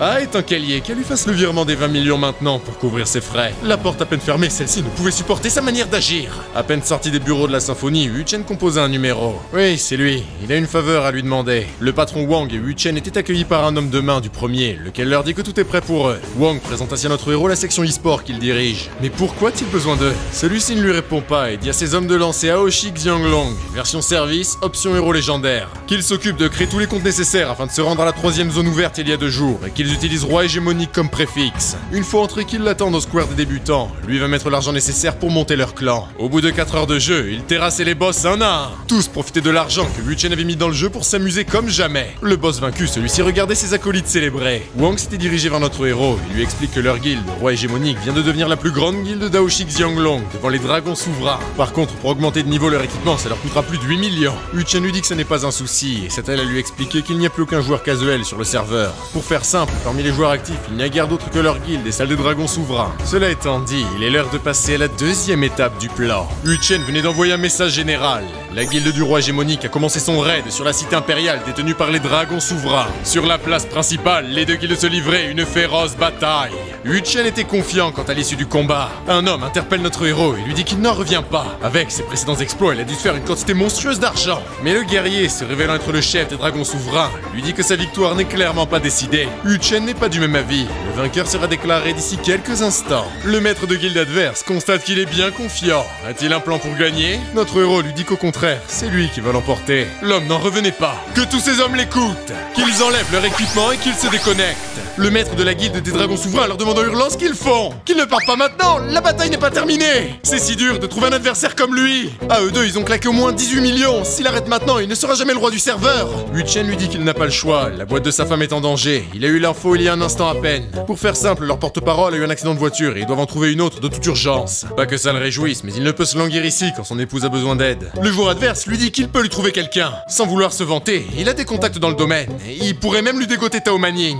Bingo! Yu Chen lui dit que c'est urgent, et il n'a pas le temps pour ça, il doit se rendre en Chine orientale de toute urgence. L'homme lui collant au basque lui dit que lui aussi vit en Chine orientale, c'est une sacrée coïncidence. Oui, c'est bien, mais est-ce qu'il peut la fermer? Il a affaire, lui. Yu Chen venait de se déconnecter devant le maître des dragons souverains. À peine sorti du jeu, notre héros reçut un SMS d'un inconnu lui disant que vu ses investissements dans le jeu, il a pu faire pression sur les admins pour mettre le serveur en maintenance. Il va l'aider à trouver une porte-parole, puis ils finiront leur partie. Sachant qu'ils sont tous les deux en Chine orientale, où pourraient-ils se retrouver? Yu Chen savait très bien que compte tenu de sa personnalité, il agirait ainsi. Il lui répond que cette affaire est urgente. S'il a un plan, il apprécierait qu'il le lui donne. Dans l'attente d'une réponse, il remercie les hommes de main de Wang. Ils lui ont été d'une grande aide. Au bruit d'une notification, l'homme lui dit qu'il l'attend au King Yuan, dans le district de Zhongcheng.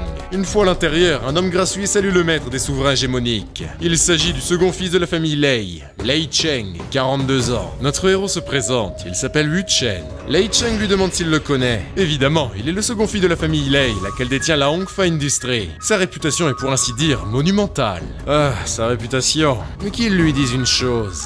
De quelle famille vient-il? Yu Chen lui demande la raison derrière sa méfiance. A-t-il peur que son frère le tue? La famille Hongfa Lei est dans les 10 plus puissantes du secteur industriel chinois. Leurs richesses totales sont estimées à un colossal 60 milliards. Lei Zhengyue, le président de 70 ans, est en instance de départ à la retraite. Mais en réalité, la personne en charge n'est autre que son frère, Lei Yu. N'importe laquelle des familles majeures qui entre en contact avec Lei Cheng est automatiquement considérée comme traîtresse pour Lei Yu. Il va sans dire que celui-ci préférerait voir son frère mort pour être seul héritier. Lei Cheng réitère sa question. De quelle famille vient-il? Yu Chen lui dit qu'il n'a pas à être aussi impitoyable, il n'appartient à aucune famille, et il n'a pas le passé qu'il imagine. S'ils ont pu se rencontrer, c'est uniquement le fruit du destin. Lei Cheng sait pertinemment qu'il doit lui faire cracher le morceau à tout prix. Après tout, il est possible que son frère l'ait envoyé pour le piéger, ça lui donnerait une bonne raison de l'exécuter. Mais vu son âge, il lui paraît bien trop jeune pour ça. Lei Cheng lui demande de détailler les problèmes de sa femme. Il a claqué une quantité monumentale d'argent dans Aoshik Xianglong, et pourtant il ne peut pas trouver une porte-parole. Yu Chen lui dit que quelqu'un en a après lui, et que jamais il ne serait imaginé qu'il aille jusqu'à renverser sa porte-parole. Alors il a claqué son argent en jouant, s'est amusé à ravager tout le serveur juste pour passer ses nerfs. Bah, qu'il ne s'inquiète pas, et il jure de lui trouver quelqu'un en urgence. À ce propos, quelle est la boîte de sa femme? Yu Chen lui dit qu'elle bosse dans les cosmétiques, il s'agit de la Symphony Fashion. Oh, voyez-vous ça? Alors sa femme n'est autre que Li Ruobing. Il aurait pu lui dire qu'il était de la famille Li. Comme il s'y refusait, il s'imaginait qu'il était avec leurs concurrents à eux. Mais Yu Chen lui dit qu'officiellement il n'en fait pas partie. Il n'est sûrement pas sans savoir que Li Ruobing a une relation plutôt compliquée avec sa famille. Allô, Ruobing? Au téléphone, celle-ci lui demande s'il a vraiment claqué 10 millions dans des jeux. Il ne peut pas lui expliquer maintenant, mais que dirait-elle d'ajouter une clause à leur pari? En plus des 20 millions, celui qui perd devra s'agenouiller et s'excuser. Qu'en dit-elle? Il ne fait que repousser l'inévitable. Lei Cheng lui demande s'il était vraiment au téléphone avec Li Ruobing. Au fond, il ne peut s'imaginer cette femme s'agenouiller devant Yu Chen. Qui peut bien être ce type pour en arriver là? Yu Chen lui dit que ça n'est rien d'autre que des affaires de couple. Elle s'est emportée et ils ont fait un petit pari, lequel, petit à petit, a pris beaucoup d'importance. Lei Cheng, lui ayant servi du thé, l'invite à le boire et à lui expliquer cette affaire de pari. Yu Chen lui explique que quelqu'un en a après son affaire. Il voulait l'aider, mais elle refuse. Au fond, il sait très bien qu'elle essaye de le protéger, mais... Monsieur Lei, il doit bien connaître Ding Ruilang, non? Tout le monde le connaît. Alors, pour la porte-parole, c'est lui. Il se trouve que Li Ruobing a peur que Ding Ruilong le connaisse et qu'il s'en prenne à lui. Quand bien même, il comprend qu'elle fait ça pour son bien, mais il est un homme digne et fier. Il sait que Ding Ruilong a Li Ruobing dans le viseur, mais croit-il qu'il va rester caché comme un froussard? S'il ne fait rien, pourrait-il seulement se considérer comme un homme? Tapant la table de sa main, Lei Cheng se lève et lui dit qu'il a bien raison. Qu'on leur remplace le thé par du whisky. Il le comprend très bien. S'il est un homme, il ne peut rester passif comme un pleutre. Que Ding Ruilong aille se faire foutre. Pour ce qui est du pari, c'est assez simple. Elle lui a donné les pleins pouvoirs sur le lancement de leur prochain produit. Si la conférence de presse se déroule à la perfection, il gagne. En revanche, s'il y a le moindre problème, elle gagne. Et s'il perd, il devra se soumettre à elle et se contenir. Bref, adieu à sa liberté. Lei Cheng lui dit, rayonnant, que puisqu'il en est ainsi, il peut l'aider à trouver une porte-parole. Il va s'en occuper dès maintenant. Le téléphone de la belle femme vibrait. Tao Manning était ravi d'entendre la voix de son parrain. Celui-ci lui dit de prendre quelques jours de congé et de revenir en Chine orientale. Oui, c'est une affaire urgente. Il a un contrat pour elle, de la cosmétique. Qu'elle n'hésite pas à briser le contrat actuel, il paiera les frais. Yu Chen n'en revenait pas. Lei Cheng venait de lui dégoter un contrat avec Tao Manning en quelques secondes. Les résultats excèdent de très loin ses attentes. Initialement, il avait prévu de lui parler de l'affaire extra-conjugale de son frère Lei Yu en échange, mais comme ils sont de nouveaux amis et qu'il n'a pas hésité à offenser Ding Ruilong, il va le traiter comme il le mérite. Lei Cheng, lui montrant son numéro de téléphone personnel, lui dit de l'ajouter. À ce propos, qu'il n'hésite pas à lui demander quoi que ce soit. Ils sont comme deux frères. Restant poli avec son interlocuteur en l'appelant par son nom de famille, Yu Chen lui dit qu'à son avis, c'est le destin qui les a poussés à se rencontrer. Lei Cheng lui demande ce qu'il entend par là, qu'il aille lire le message qu'il lui a envoyé. Il doit trouver le propriétaire de ce numéro. Il lui dévoilera toute la vérité sur son accident de voiture d'il y a 10 ans. Lei Cheng enragé véritablement. Ce numéro, il le connaît trop bien. S'il ne se dépêche pas, il risque de partir à l'étranger. Après tout, il le sait très bien, mais il s'agit de Xiong Chengjun. Lei Cheng a déjà mis au courant ses hommes. Ça fait bien longtemps qu'il le suspecte.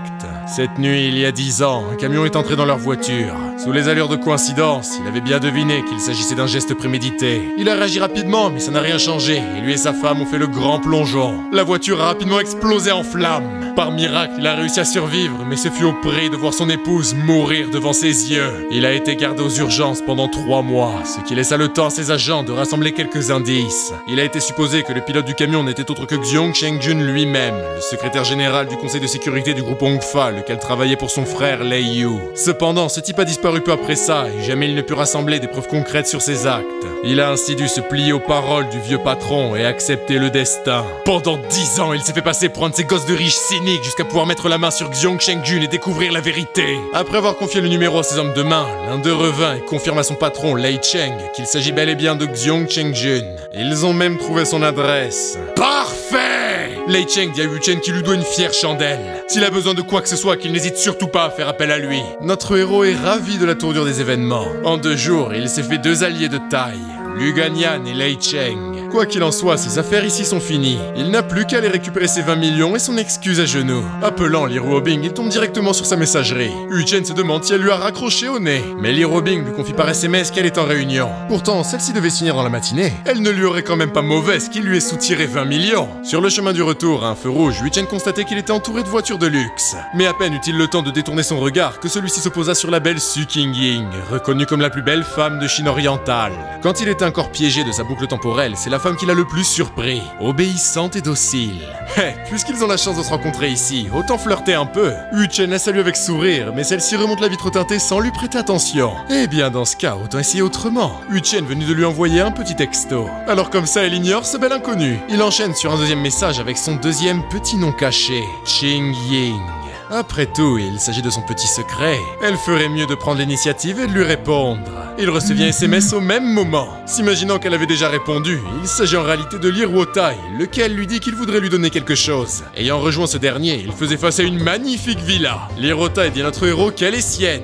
Elle a 3 étages, un jardin et 2 terrasses. Yu Chen n'en revient pas, mais Li Ruotai lui dit qu'il lui a été d'une grande aide la veille, c'est tout normal. Et puis, comme sa sœur est enceinte, il ne peut s'imaginer la voir vivre dans sa vieille baraque. Qu'il considère ça comme un cadeau de mariage anticipé. S'il a sa carte d'identité sur lui, ils peuvent aller finaliser le contrat dès maintenant. Yu Chen était particulièrement embarrassé par la tournure des événements. Le lendemain matin, le 10 juillet, dans les bureaux de la symphonie, la réceptionniste demande à la beauté accompagnée de son garde du corps comment elle pourrait l'aider. Celle-ci lui répond qu'elle a rendez-vous avec leur présidente.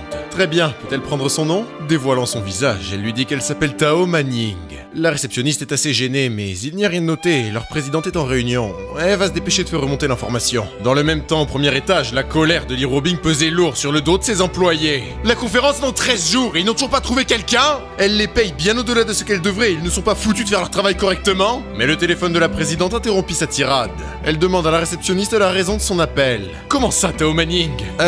Qu'elle la fasse monter dans son bureau. Est-ce que Wu Chen a réellement réussi? À son bureau, la présidente salue poliment l'actrice et s'excuse pour la gêne occasionnée. Elle avait oublié d'informer la réceptionniste de sa venue. Celle-ci lui dit que ce n'est pas grave et qu'elle est ravie de la rencontrer et de travailler avec elle et son mari Wu Chen. Lee Robing a bel et bien la confirmation qu'il s'agit là de l'œuvre de Wu Chen. Elle invite Tao Manning à s'asseoir et lui demande par curiosité comment elle et son mari se sont rencontrés. L'actrice lui dit qu'ils ne se connaissent pas, mais il est un très bon ami de son parrain Lei Cheng, lequel lui a demandé de venir ici. Lee Robing sentait la pression des grandes familles chinoises peser sur elle. Après tout, elle n'arrive pas à réaliser que le fils de Lei Zhenggui de la famille Yong Falei est un ami proche de Wu Chen. Tao Manning s'excuse, mais tout cela n'était pas réellement prévu et si ça ne la dérange pas, elle aimerait signer le contrat rapidement. Lee Robing s'excuse à son tour et demande à l'une de ses secrétaires de lui amener le contrat. Les deux femmes se serrent alors la main et se souhaitent une bonne coopération. Ce n'est que plus tard que Wu Chen put enfin retourner dans les bureaux de Lee Robing. Il lui fait remarquer qu'il a bien réussi à faire signer Tao Manning. Ne serait-ce pas là le moment pour elle de s'excuser? Lee Robing change de sujet et lui demande comment il a rencontré Lei Cheng. Mais notre héros lui dit qu'elle pose trop de questions. Un magicien ne révèle jamais ses secrets. Et qu'elle ne change pas de sujet, il attend toujours ses excuses. En levant sa veste et se déchaussant, Lee Robing ferme les yeux, s'agenouille et s'excuse officiellement et formellement en son nom. Notre héros profite bien de son moment. C'est bon, il peut se relever. Mais au même moment, le téléphone de Lee Robing se mit à sonner. Son frère Lee Rota lui dit qu'une investigation a été lancée sur son beau-frère. Lee Robing lui demande de qui il s'agit. Le Golden Service Group de la famille Su. Lee Robing se retourne vers Wu Chen et lui demande pourquoi la famille Su a lancé une enquête à son encontre. Celui-ci lui répond que ça ne la regarde pas et qu'elle ferait mieux de ne pas s'impliquer dans cette affaire. Oh, il compte se la jouer mystérieux. Serait-il possible qu'il souhaite qu'elle prête plus attention à lui? Il ne serait quand même pas tombé amoureux. Wu Chen lui répond calmement qu'elle n'est ni la femme la plus belle ni la plus riche qu'il connaît. De plus, elle tire toujours une expression digne d'une porte de tôle, alors d'où lui vient cette confiance? Lee Robing, passablement agacé par ses propos, lui dit qu'à l'écouter, il connaît une myriade de femmes tout aussi magnifiques les unes que les autres et capables de soulever des nations. Wu Chen lui dit avec sourire que fut un temps c'était plus ou moins le cas, mais dur à dire si elles étaient réellement magnifiques ou non. Plus belles qu'elle, en revanche, ça ne fait aucun doute. Lee Robing lui demande des exemples, elle serait curieuse de savoir. Wu Chen lui rétorque qu'il ne se laissera pas prendre dans son piège, il compte bien garder sa vie privée pour lui. Mais Lee Robing lui dit qu'il semble quelque peu dos au mur. Il n'a pas à s'en vouloir si elle l'a pris à son propre jeu. Mais au même moment, Wu Chen avait un appel entrant. Su Qingying se présente et demande si elle a bien Monsieur Hu au téléphone. Celui-ci répond par l'affirmative. Très bien, elle souhaiterait le rencontrer en personne. Doit-elle prendre rendez-vous? Mais notre héros lui demande si c'est réellement nécessaire de se retrouver en personne. De l'autre côté, la belle femme lui dit que oui, il y a des choses qui ne peuvent être dites à travers un téléphone. Elle l'attendra au club de golf privé de Tangsha demain matin à 9h. Il n'aura qu'à l'appeler une fois arrivé. C'est noté. Lee Robing lui demande s'il s'agit bien de Su Qingying. Qu'il ne lui dise quand même pas qu'elle fait partie des femmes qu'il a fréquentées. Wu Chen lui dit que ce n'est pas le cas. Enfin, pour l'instant. D'ici quelques jours, pourquoi pas? Quand bien même elle ne connaît pas Su Qingying personnellement, Lee Robing est bien au courant des intrigues de sa vie. Celles-ci sont en réalité connues du public. Son père s'est concentré sur ses affaires jusqu'à très tard dans sa vie et quand Su Qingying est né, lui était déjà âgé. Il l'a éduqué d'une manière très noble, sous des règles strictes, et même lorsqu'elle est partie étudier à l'étranger, son père a toujours assuré sa sécurité via des gardes du corps afin qu'elle ne s'éprenne pas d'inutiles amourettes. Mais lorsque le patriarche Su est tombé malade, il est soudainement devenu anxieux à son propos. Il fallait désormais à tout prix qu'elle se trouve un mari, mais les conditions étaient bien trop rigides.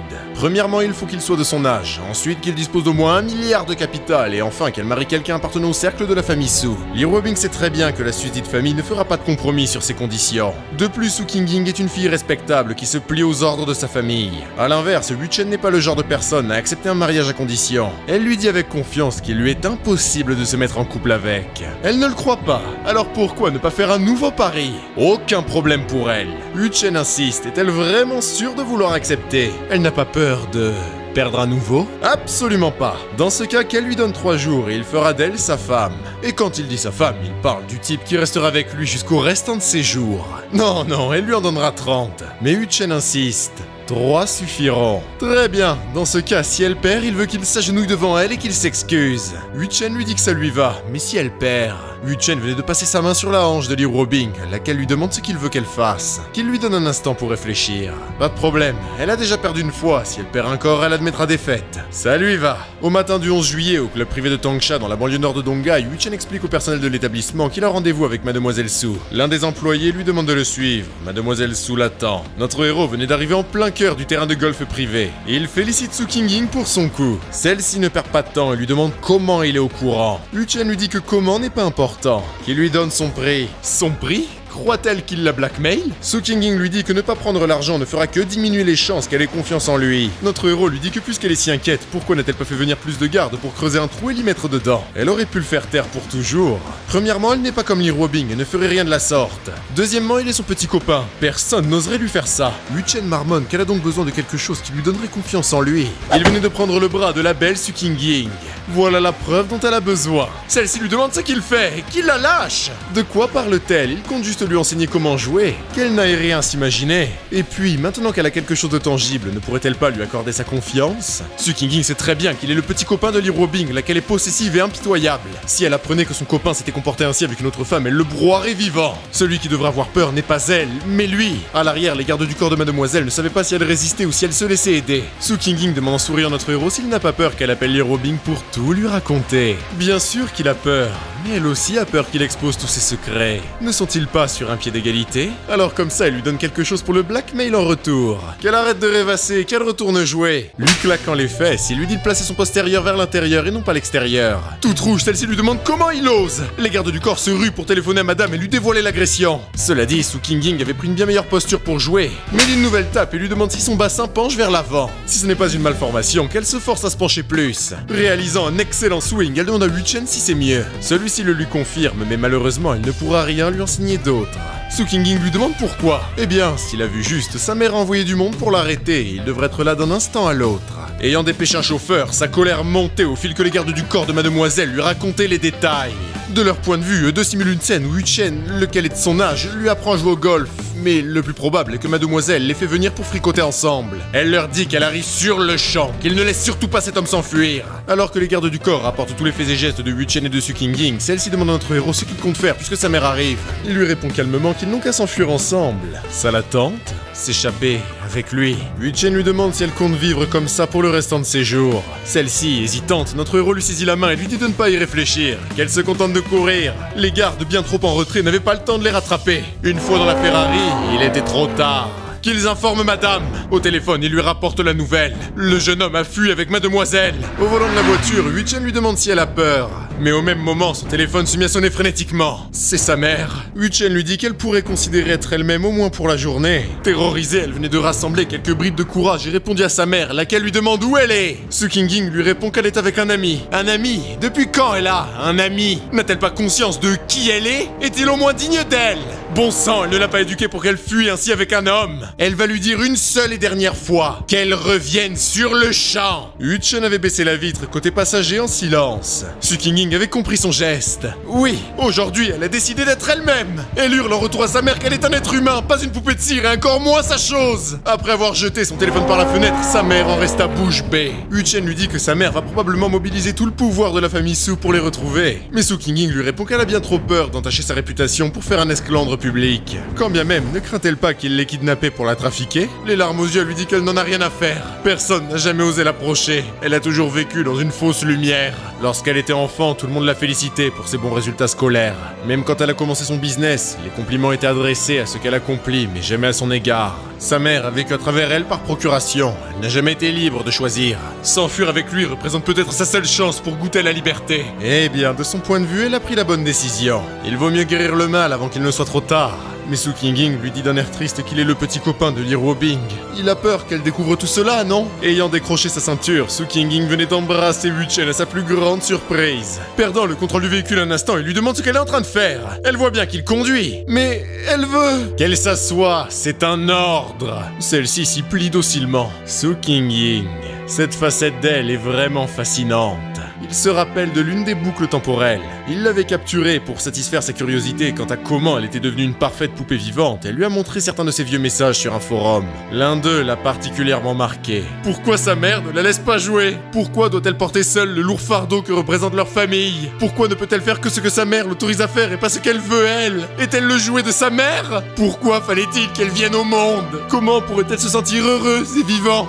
Tous les commentaires qui s'en suivirent étaient ceux d'un femme prédateur. Mais c'est en lisant ce post qu'il a réalisé que l'image parfaite qui avait été construite et entretenue au fil des ans n'était qu'un lourd fardeau sur sa vie. Ce post ne révèle pas seulement ses chaînes, mais c'est aussi le témoin de son côté gamine excitée. Jamais il ne s'était imaginé pouvoir se servir de cette facette pour la remettre en place. Suking Ying lui demande où il compte aller. Yu Chen lui répond qu'il ira où elle veut. Dans ce cas, elle voudrait passer chez elle. 4 heures plus tard, les devaient bien profiter de leur temps ensemble, mais ils sont réveillés par la sonnerie du téléphone de Yu Chen. Au téléphone, Hirota lui demande ce qu'il fout. Madame Su s'est ruée vers lui comme la misère sur le pauvre monde et lui a demandé comme une furie qui est au volant. Yu Chen lui demande si elle est directement venue le voir. C'est pas le problème, qu'est-ce qu'il fabrique? Pas grand chose, c'est pas un gros problème en soi, mais qu'il ne se mêle pas à l'affaire. Pour l'heure, il a des affaires urgentes à régler. Sur ce, à peine raccroché que ce fut au tour de Li Ruobing de l'appeler. Celle-ci lui dit que Madame Su l'a appelé. Aurait-il offensé la famille Su ou bien? Yu Chen lui demande si elle veut savoir. Ah bah elle apprécierait, oui. Qu'elle attende une seconde. Allez, dis quelque chose. Suking Ying lui demande ce qu'elle peut bien dire. N'importe quoi, ça n'a pas grande importance. Et elle peut dévoiler son identité aussi. Ayant tout juste pris le téléphone, elle demande à son chéri à qui il parle. Elle n'a qu'à poser la question à son interlocutrice.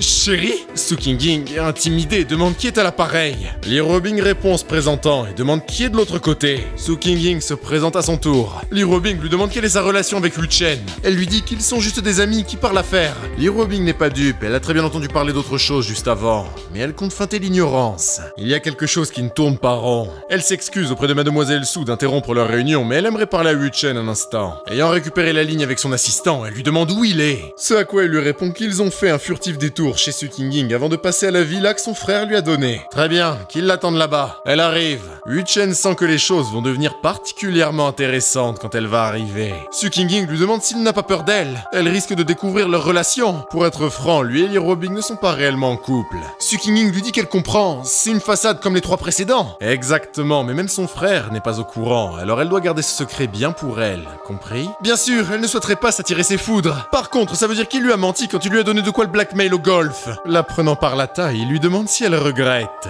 Pas le moins du monde. Au même moment, Li Ruobing se dirige à toute allure vers la villa. Rien ne fait sens, elle ne parvient pas à trouver la moindre explication raisonnable quant à pourquoi ils seraient ensemble. Suking Ying n'est pas ce genre de femme. C'est la même chose que pour Tao Manning, le fond du problème n'est autre que Yu Chen. Il est comme une divinité, insondable et mystérieux. 40 minutes plus tard, celui-ci ouvrit la porte à celle qui était arrivée comme une furie. Ne perdant pas son temps dans des politesses, elle se précipite à l'intérieur et demande où elle est. Juste là. Suking Ying interpelle son chéri et lui demande si Madame Li est bien arrivée. Son doux regard s'était posé sur son invité. Suking Ying la salue poliment. Surprise par la situation, Li Ruobing fait de même, quoique plus froidement. Au fond, elle n'en revient pas de l'avoir cuisiné et accoutré comme ça pour Yu Chen. Suking Ying dit à son homme qu'elle sera à eux une fois que les œufs sont prêts. Oh, il lui explique ce qui se passe? Rien de particulier, c'est juste sa femme. Sa femme? Et comment l'est-elle devenue? Comment et quand? Pas plus tard qu'aujourd'hui. Comment ça aujourd'hui? Se connaissait-il au moins avant ça? Pas le moins du monde. Il conçoit bien que ça ne fait aucun sens. Suking Ying interpelle son mari et lui dit que ça sera prêt dans un instant. Que son chéri surveille les fourneaux, elle va se faire propre à la salle de bain. Elle dit également à Li Ruobing de ne pas rester là, qu'elle prenne place à table, le repas sera prêt dans un instant. Elle n'en avait pas les mots.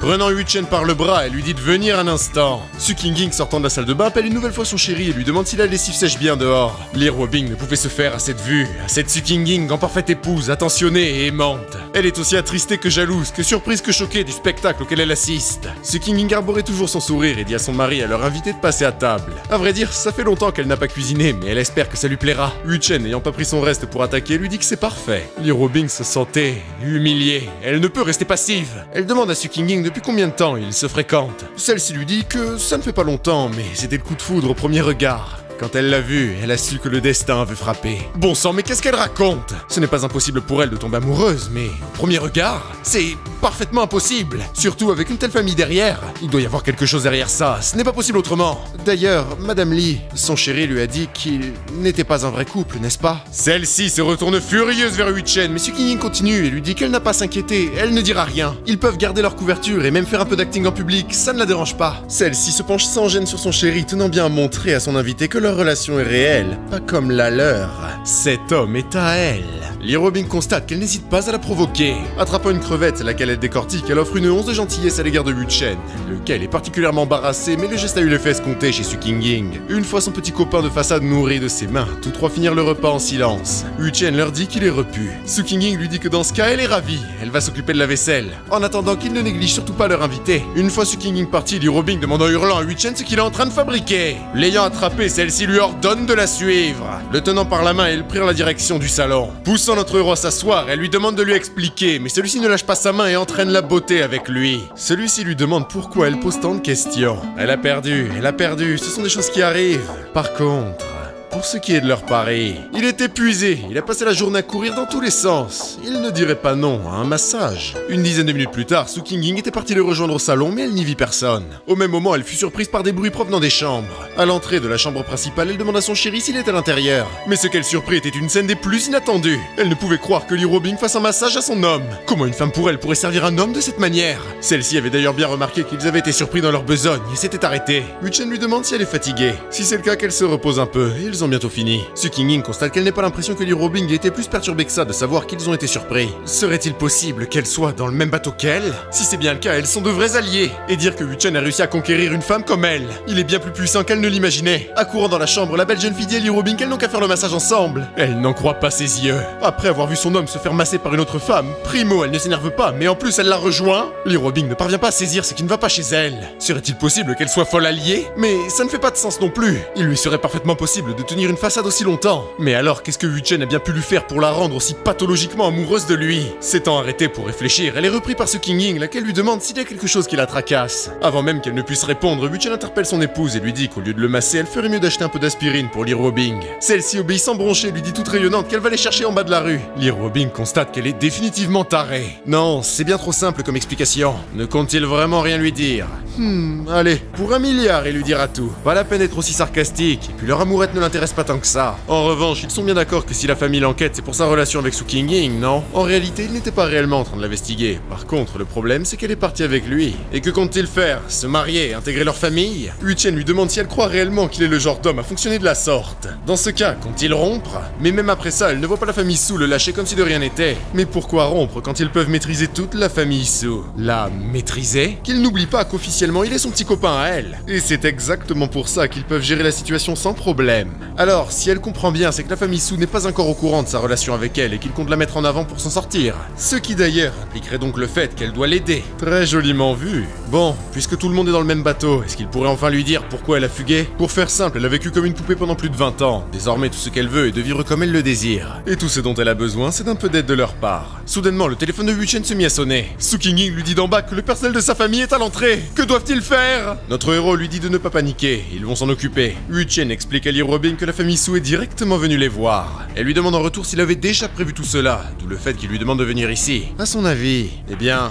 elle n'apprécie pas cette sensation.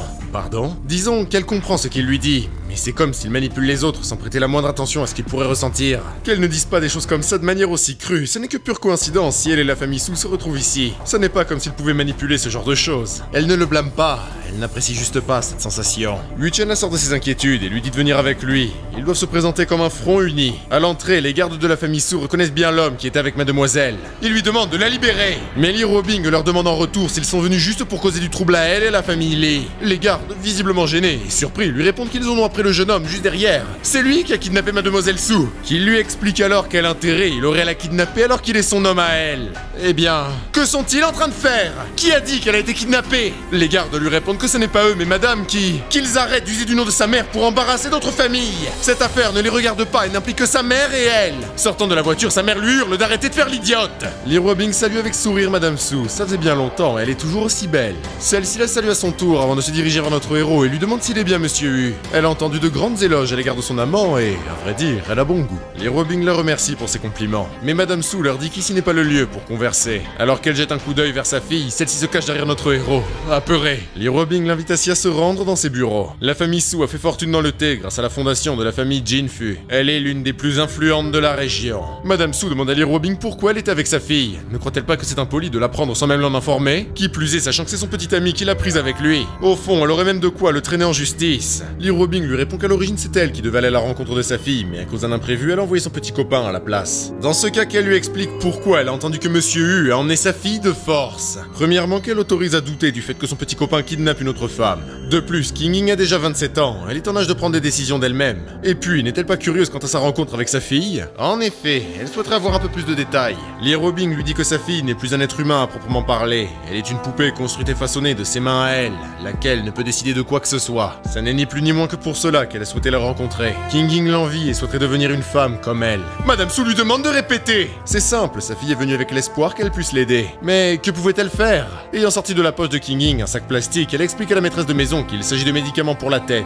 C'est King Ying elle-même qui est allée les chercher. Et alors, où veut-elle en venir? Ce qu'elle essaie de lui expliquer ne tient évidemment pas aux médicaments en eux-mêmes, mais simplement que d'aller les acheter l'a rendue heureuse. Elle n'a jamais mis les pieds dans une pharmacie et était excitée de le faire à l'âge de 27 ans. Ne croit-elle pas qu'il y a quelque chose qui ne va pas dans son éducation? Sa fille avait baissé les yeux, angoissée et intimidée par sa mère. Hu Chen, certes muet depuis le début de cette affaire, n'en est pas moins confiant. En tout cas, l'éloquence de Li Ruobing l'impressionnera toujours autant. La belle femme d'affaires continue et lui dit que King Ying est à bout. Ne peut-elle pas la comprendre? Aujourd'hui, quand elle et Hu Chen étaient présents, son comportement rebelle fut d'aller faire un tour à la pharmacie. Mais qu'en sera-t-il de la prochaine fois, quand il n'y aura personne autour d'elle? En tant que mère, n'est-elle pas inquiète de ce qui pourrait lui arriver? Après un lourd silence, Madame Su lui demande si elle est censée la remercier. Puisque King Ying est son amie, elle n'a pas de raison d'en faire ainsi.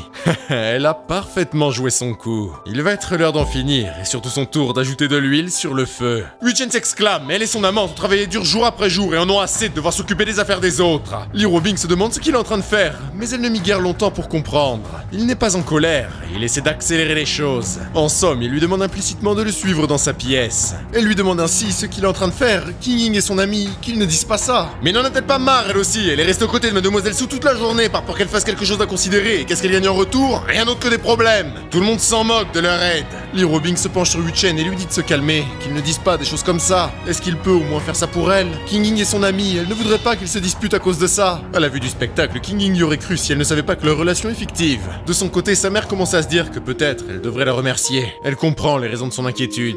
Se retournant vers sa fille, elle lui dit qu'en tant que mère, elle n'a jamais voulu la blesser. À partir d'aujourd'hui, elle va considérer... non, l'autoriser à faire plus de choses d'elle-même. Au fond, elle est heureuse d'avoir pu se faire une amie comme Madame Li. Celle-ci lui assure que sa fille est appréciée de tout le monde, elle n'a pas de souci à se faire. Madame Su se lève, le sourire aux lèvres, et dit à ses deux autres qu'ils commencent à se faire tard. Elle ne va pas les déranger plus longtemps. Elle dit également à sa fille que tout cela est arrivé parce qu'elle a été trop stricte, mais qu'elle ne se mette pas autant de pression sur elle-même. Elle ponctue en lui disant qu'elle peut rester avec son amie aujourd'hui et revenir dans le bureau de leur société demain matin. Elle y attendra. Une fois la porte fermée, les deux femmes poussèrent un soupir alors que notre héros leur dit que c'est mission accomplie. La première étape de son plan se termine ici. Li Ruobing dit à Su King Ying que sa mère est bien partie et qu'elle n'a pas laissé de garde derrière. Se jetant sur Hu Chen, elle demande à son chéri s'il était vraiment en colère. Il lui a fait peur. Mais celui-ci lui demande si elle est idiote. C'était que de la comédie. En tout cas, l'heure est aux affaires pour lui. Qui devrait-il appeler en premier? Li Ruobing, saisissant son bras, lui demande de ne pas faire n'importe quoi. Qu'il ne fasse pas tout capoter. Mais celui-ci lui demande à quel moment il a dit qu'il allait tout faire tomber à l'eau. Li Ruobing lui dit qu'il peut en rester là. Tout a été résolu et Madame Su n'ira très certainement pas déposer plainte à son encontre et il peut continuer de fréquenter Su King Ying. Alors que désire-t-il de plus? Hu Chen demande à la principale intéressée si elle veut continuer de le fréquenter en secret. De son point de vue, c'est comme si elles avaient une affaire. Peut-être que ça lui va, mais lui n'apprécie guère cela. Si elle se range de son côté, il fera en sorte qu'elle n'ait plus jamais à choisir entre amour et famille. Alors que Su King Ying s'éprend de son amour, le désarroi de Li Ruobing est palpable. Prenant King Ying par l'épaule, il lui dit qu'il va passer une série d'appels. Ce qu'il veut, c'est qu'elle prenne les pleins pouvoirs dans l'affaire de sa famille en devenant le PDG de la maison Jinfu, et c'est le plus rapidement possible. Ainsi, elle pourra avoir le dernier mot, autant question business que question familiale. Ça permettra également de mettre un terme au pouvoir de contrôle de sa mère. Elle comprendra qu'elle n'a plus la main sur sa fille. Quant à son père, il sera encore plus fier d'elle. Cependant, Su King Ying n'était pas conquise par l'idée. Hu Chen insiste et lui demande de répondre. Est-elle déterminée à y parvenir? Toujours hésitante, il insista une deuxième et dernière fois. Serrant le poing, elle lui dit qu'elle le fera. Parfait, dans ce cas, il va commencer dès maintenant. À l'extérieur, Hu Chen était toujours sur son téléphone. En tout cas, Su King Ying ne supporte pas de voir Li Ruobing et son chéri aussi proches. Elle ne restera pas sur la touche. Alors qu'elle l'attrape par le bras, celui-ci commence à en avoir marre de devoir les supporter. Il demande à Su King Ying si elle n'en a pas assez de se jeter sur lui. Il ne peut même pas mettre le haut-parleur haut-parleur pour que 3 puissent écouter. Allô, qui est à l'appareil? Yu Chen lui demande s'il n'a pas fait de cauchemar récemment. Peut-être à propos de l'entrepôt Nanhei. C'est Bai Kafeng qui l'envoie lui demander. Il a entendu qu'il s'est fait pas mal d'argent ces quelques dernières années. Est-ce vrai? Au téléphone, la personne surprise et énervée lui demande de révéler son identité. Il lui donne rendez-vous dans 1 heure dans l'une des salles privées de la maison de thé King Yuan. Li Ruobing lui demande s'il peut vraiment réussir à prendre le contrôle de la famille Su seulement avec ces quelques mots. Elle n'a pas encore compris. Il va lui donner un indice. Il s'agit de faire de la désintégration interne. Li Ruobing l'interpelle et lui dit que peut-être il devrait reconsidérer un peu tout ça. Mais notre héros lui demande si elle veut faire un nouveau pari. Non, pas vraiment. Ils n'ont qu'à y aller. 1 heure plus tard, à la maison de thé, il dit aux 2 femmes de rester ici. Il va y aller en premier. Ouvrant la porte de la salle privée, il dit à l'homme à l'intérieur qu'il est bien ponctuel. Se levant et fermant la porte à clé de toute urgence, il lui demande s'il est bien celui qu'il a eu au téléphone tout à l'heure. Cet homme n'est autre que Yao Honglin, directeur et détenteur de 3,8% des actions de la maison Jinfu. Yu Chen lui dit que c'est bien lui. L'homme lui demande en colère où est Bai Kafeng. Combien il lui a donné, qu'est-ce qu'il lui veut? Yao Honglin lui dit que ce n'est pas parce qu'il connaît quelques secrets de ses affaires qu'il peut le menacer. S'il est intelligent, qu'il lui dise où est Bai Kafeng. En échange, il le paiera assez pour qu'il n'ait plus jamais à travailler. Mais Yu Chen lui dit qu'ils peuvent parler argent plus tard. Il est quelqu'un qui n'hésite pas à tuer et à faire brûler ce qui le dérange. En tout cas, il ose et notre héros sait apprécier ça. L'homme d'affaires lui dit qu'il ne peut pas lancer ce genre d'accusation impunément. Mais Yu Chen lui demande s'il en est sûr. Que se passerait-il s'il allait récupérer l'argent caché sur la colline de Baren? Avec les progrès technologiques, les cold cases peuvent tomber comme des mouches. N'est-il pas d'accord? L'homme lui demande s'il n'est là que pour lui extorquer de l'argent. Il lui donnera 155 millions ici et maintenant pour qu'il se taise. Yu Chen lui dit qu'il n'a pas à être aussi impatient. Il a entendu que les affaires du patron n'ont pas été bonnes ces derniers temps et il doit falsifier ses comptes pour atténuer les pertes. Quel était le nom déjà de sa petite maîtresse qui l'a aidé avec ça? L'homme lui dit que c'en est assez, il lui donnera 2 milliards. Non, 3. Il lui fera un paiement échelonné, et s'il lui en demande plus, qu'il sache qu'il n'obtiendra rien. Pénétrant dans la petite pièce, Su Qingying interpelle fermement Monsieur Yao. Celui-ci n'en revient pas de l'avoir ici, qui plus est avec Madame Li. Yu Chen s'était levé lui aussi, et après avoir posé sa main sur l'épaule de Yao Honglin, il leur demande pourquoi elles sont venues aussi vite. L'homme d'affaires demande à notre héros si elles ont entendu toute leur conversation. Su Qingying demande à l'actionnaire s'il est réellement derrière les crimes que Yu Chen a mentionnés. Dos au mur, celui-ci en perdit son latin. Yu Chen dit à Su Qingying qu'ils parleront du passé plus tard. Pour l'heure, il va être direct avec l'homme d'affaires. Il n'a pas besoin de son argent. Yu Chen lui explique qu'à partir d'aujourd'hui, tout ce dont il a besoin, c'est qu'il lui rapporte ce que dira Madame Su au cours des réunions du conseil d'administration de la société. L'homme lui demande si c'est réellement tout ce qu'il désire. Ni plus ni moins. Récupérant un sourire peu convaincant, il dit à Su Qingying qu'il croyait qu'il avait été pris dans un guet-apens. Et puis, elle aurait directement pu lui demander, plutôt que de passer par des stratagèmes aussi compliqués et d'embarrasser Madame Li et ce jeune gentleman. Il sait très bien qu'elle est la seule héritière de la famille Su. À l'avenir, elle les voit reprendre les rênes de la maison Jinfu. S'ils veulent se servir de lui, qu'il en soit ainsi. Il sait très bien qu'ils ne le vendront pas. Et puis, ça lui donnera l'opportunité de faire de gros profits, et ce notamment grâce à la contribution de Long. Il ponctue en disant à Monsieur Yu qu'il n'a pas à s'inquiéter. À partir d'aujourd'hui, les affaires de Madame Su sont les siennes. Et à partir d'aujourd'hui, il regardera Mademoiselle comme la chef. Yu Chen lui dit que les paroles d'un gentleman sont éternelles. Il peut partir sans crainte. Monsieur Yao, de fait, lui dit qu'ils peuvent continuer avec leurs affaires. Il va y aller. Une fois celui-ci parti, Li Ruobing demande à Yu Chen si c'est tout. Même s'il soutient Su Qingying, quel est l'intérêt d'obtenir le vote d'un seul actionnaire? Il y en a bien plus qu'une dizaine qui siègent au conseil administratif de la maison Jinfu, et elle doute que tout le monde succombe à ses menaces. Yu Chen lui demande si elle essaye de lui faire confesser quelque chose. Elle ne rigole pas. Il vient ni plus ni moins de blackmail Yao Honglin. Si cette affaire déraille, les conséquences peuvent être colossales. Est-il simplement en mesure de blackmail la dizaine d'actionnaires? Mais Yu Chen lui dit qu'il n'a pas besoin de mettre tout le bord de son côté. Su Qingying demande à son chéri combien de personnes ils doivent encore menacer. Il y en avait 6 au total, donc plus que 5. Elle peut profiter du thé pendant qu'il s'en occupe. Super, mais qu'il ne s'épuise pas à la tâche. Wang Wenchang, responsable marketing. Chen Lei, directrice financière. Pei Chang'e, superviseur juridique. Et enfin Sun Haoming, fonctionnaire institutionnel et directeur indépendant. Le soir venu, il salue son dernier homme sous le regard des 2 femmes. Mais Li Ruobing reste médisante. Même s'il a réussi à passer sous contrôle ses directeurs, il n'a pas encore la moitié des sièges, alors comment pourrait-il contrôler l'ensemble du board?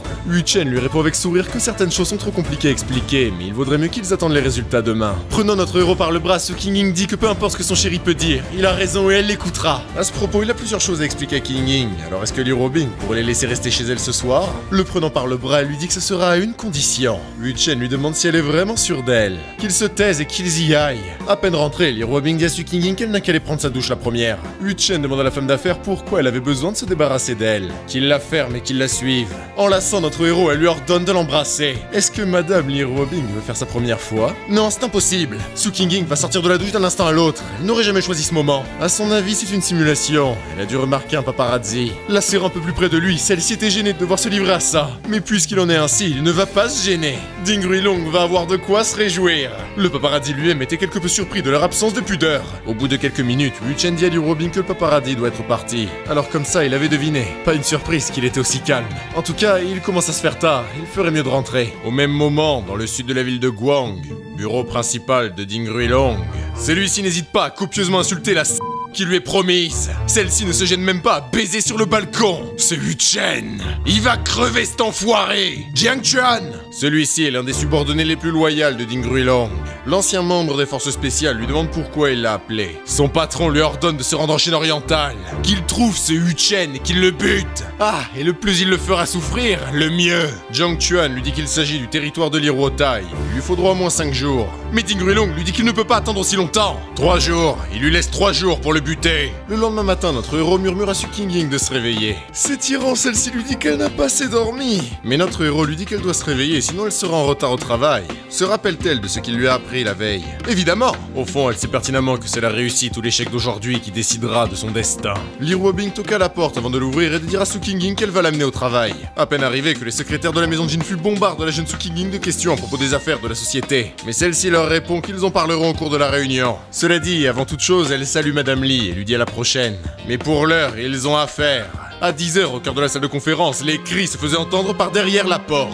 À l'intérieur, tous se demandaient quelle est cette relation mère-fille. Leur désaccord repose entièrement sur la volonté de Su Qingying de faire venir le board des directeurs. Celle-ci essaie tant bien que mal d'expliquer à sa mère qu'en tant que vice-présidente de la société et membre du D-Board, elle a le droit de le faire. Ne laissant pas un instant de répit à sa mère, Su Qingying interpelle l'une des personnes présentes à la réunion et lui dit qu'il n'y a pas à attendre de résolution de la part des actionnaires. Elle pourra, une fois la réunion terminée, notifier le département des ressources humaines du renvoi du département de sécurité ainsi que du directeur député. Mais Madame Su tape du poing sur la table et lui demande pourquoi ils sont renvoyés. Qu'est-ce qu'ils ont fait de mal? C'est la faute de la société s'il y a eu un nouveau braquage de grande ampleur. À ce rythme, ce n'est qu'une question de temps avant que les médias ne se saisissent de cette information et la relayent dans tous les sens. Ça va être une véritable catastrophe pour la réputation de la Jinfu, alors croit-elle au moins pouvoir assumer les conséquences? Elle se rappelle de cet instant. Wu Chen avait tout prévu. Il lui avait dit de se concentrer sur Juda et Kang Kuo de leur société. Et il y a une bonne raison. Su Qingying répond à sa mère qu'il y a une bonne raison pour le renvoyer. Il y a 5 ans, il y a eu un braquage dans l'un des magasins de leur boîte à Donghai. Il s'agissait du plus grand du pays avec le meilleur système de surveillance et elle insiste, la meilleure sécurité. Appuyant sur la télécommande, le projecteur en dévoile un graphe. Elle continue son explication en lui disant que ça n'a pas empêché le magasin d'être braqué. Tout le monde s'est ainsi mis, à juste titre, à questionner leur capacité à sécuriser leur magasin, ainsi que la prise de décision des dirigeants. Leur valeur boursière avait ainsi fondu en quelques jours et leur capitalisation avait chuté de 40 milliards. Si l'on fait preuve d'un peu de bon sens, Juda, directeur du département de la sécurité, doit prendre ses responsabilités. Mais selon elle, ça n'importe peu quant à s'il est réellement responsable ou non. Le fait est qu'il doit faire comprendre au monde qu'ils ont bien saisi la nécessité de repenser leurs problèmes de sécurité. C'est pour cela que le renvoi de Juda est une nécessité.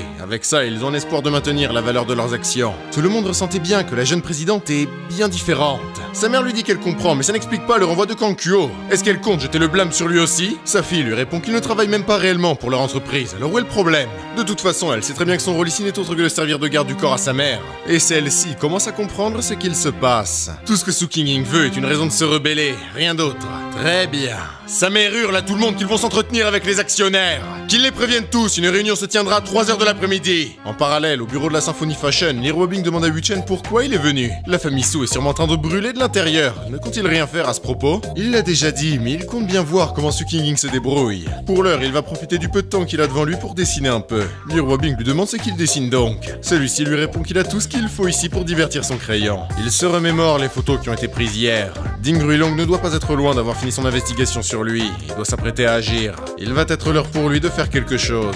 Li Ruobing lui demande pourquoi il la prend elle pour modèle. Il lui a dit, il n'a rien d'autre à faire et puis elle est parfaite pour son crayon. Elle lui rétorque qu'elle est bien trop occupée pour lui servir de modèle. Eh bien, elle n'a qu'à s'occuper de ses affaires, lui va s'occuper des siennes. Elle n'a qu'à faire comme s'il n'était pas là. Ayant rejoint un groupe de dessin, il doit leur soumettre un croquis pour être accepté. Cependant, tout l'intérêt de le rejoindre réside dans la présence d'une personne parmi tout ce petit monde. Un proche de Ding Ruilong.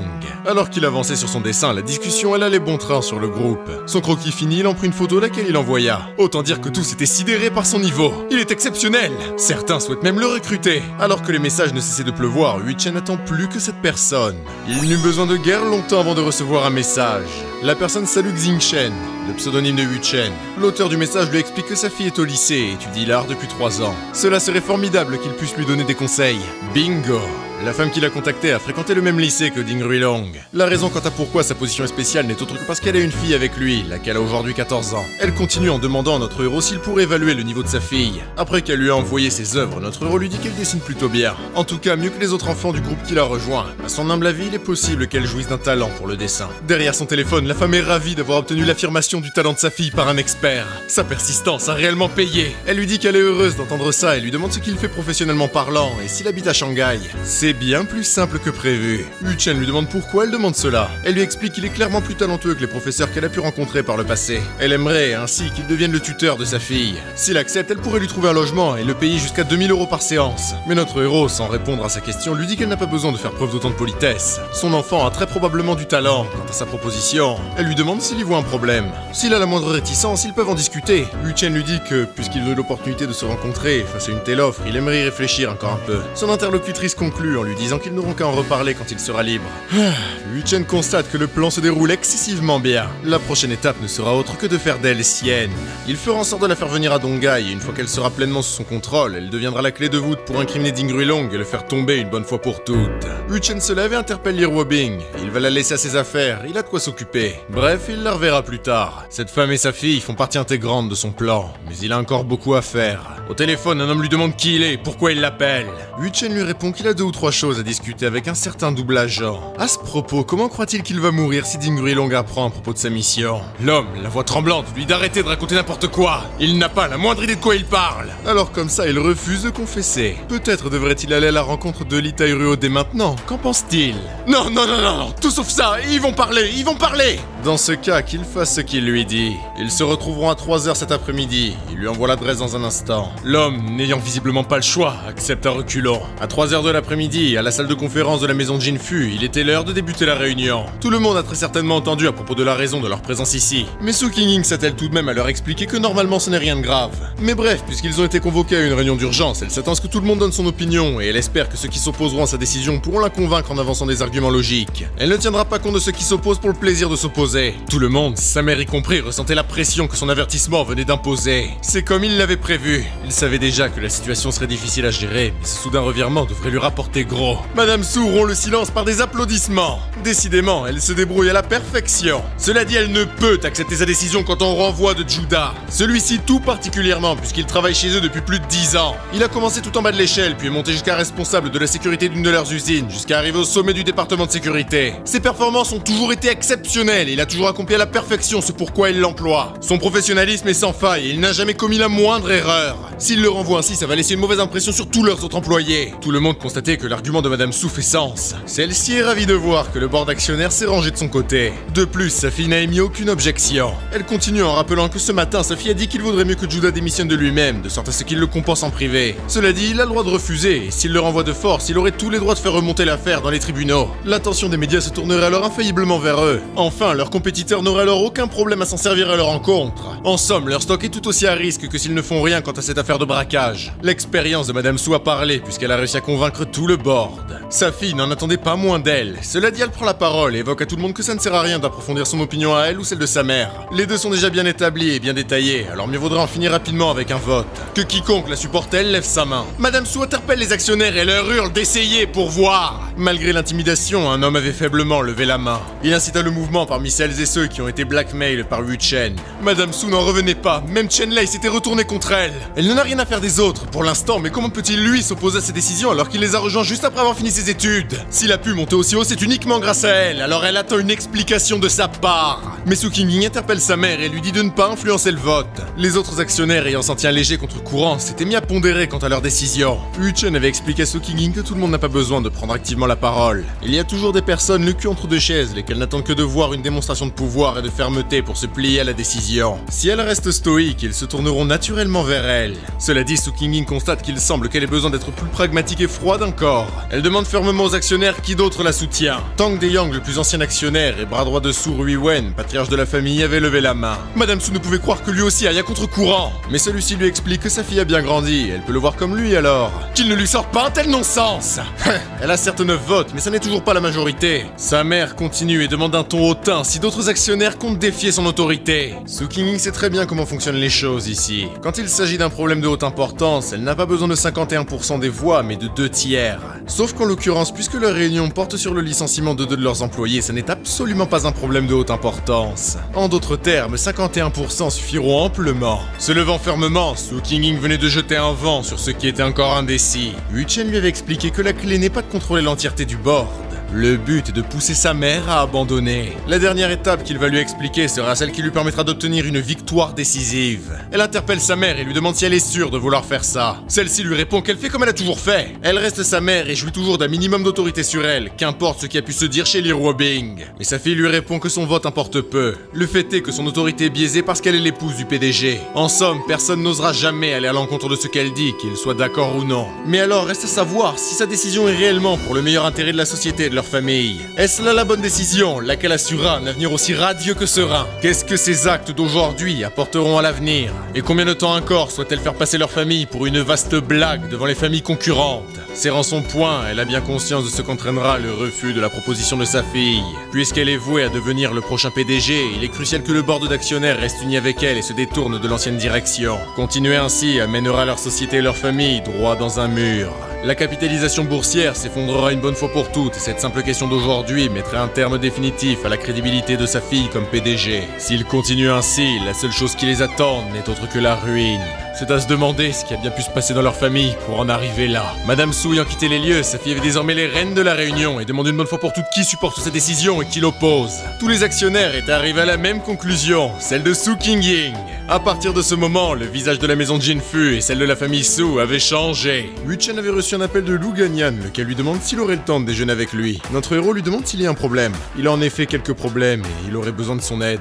Yu Chen constate qu'il est bien en avance pour son rendez-vous avec le double agent. Il dit à l'homme d'affaires qu'il a un peu de temps devant lui. Il arrive. Au manoir Yuefu, à l'ouest de Donghai, le riche homme d'affaires lui dit qu'il est ravi de le voir. Il n'a pas idée de ce qui lui est arrivé, qu'il jette un œil à son crâne. Yu Chen ne perd pas de temps et lui demande comment s'est passé son retour auprès de son amour. Elle lui a jeté une tasse de thé et l'a foutu dehors. Le pire, c'est qu'il ne rigole même pas. Est-ce qu'il aurait un moyen pour que son ex-femme et sa famille l'acceptent? Il n'a pas à s'inquiéter, tout va bien se passer. Pour l'instant qu'il se ressaisisse et qu'il s'assoit. Mais Lu Ganyan insiste, il n'y a pas de temps à perdre. En plus de son ex-femme, c'est surtout son fils, son propre sang. Il ne peut se permettre d'attendre plus longtemps. Il lui décrivent ce qu'il s'est passé. Il a d'abord commencé par se rendre chez elle en lui offrant un bouquet et un diamant. Il a également acheté une Ferrari pour son fils. Yu Chen lui dit que l'impression qu'il donne n'est autre que de vouloir racheter ses erreurs par l'argent. Elle a eu à subir l'enfer à l'époque et ce à cause de lui. Jamais il n'arrivera à la reconquérir avec quelques billets. Ce qu'il fait, elle le voit comme une insulte et la dégoûte plus que tout. Il se rappelle avoir toqué à sa porte et elle lui dire que s'il revenait encore une fois, il déménagerait. Pire, elle a même dit qu'ils iraient à l'étranger pour qu'il arrête de les emmerder. C'est comme il lui a dit, son approche est mauvaise.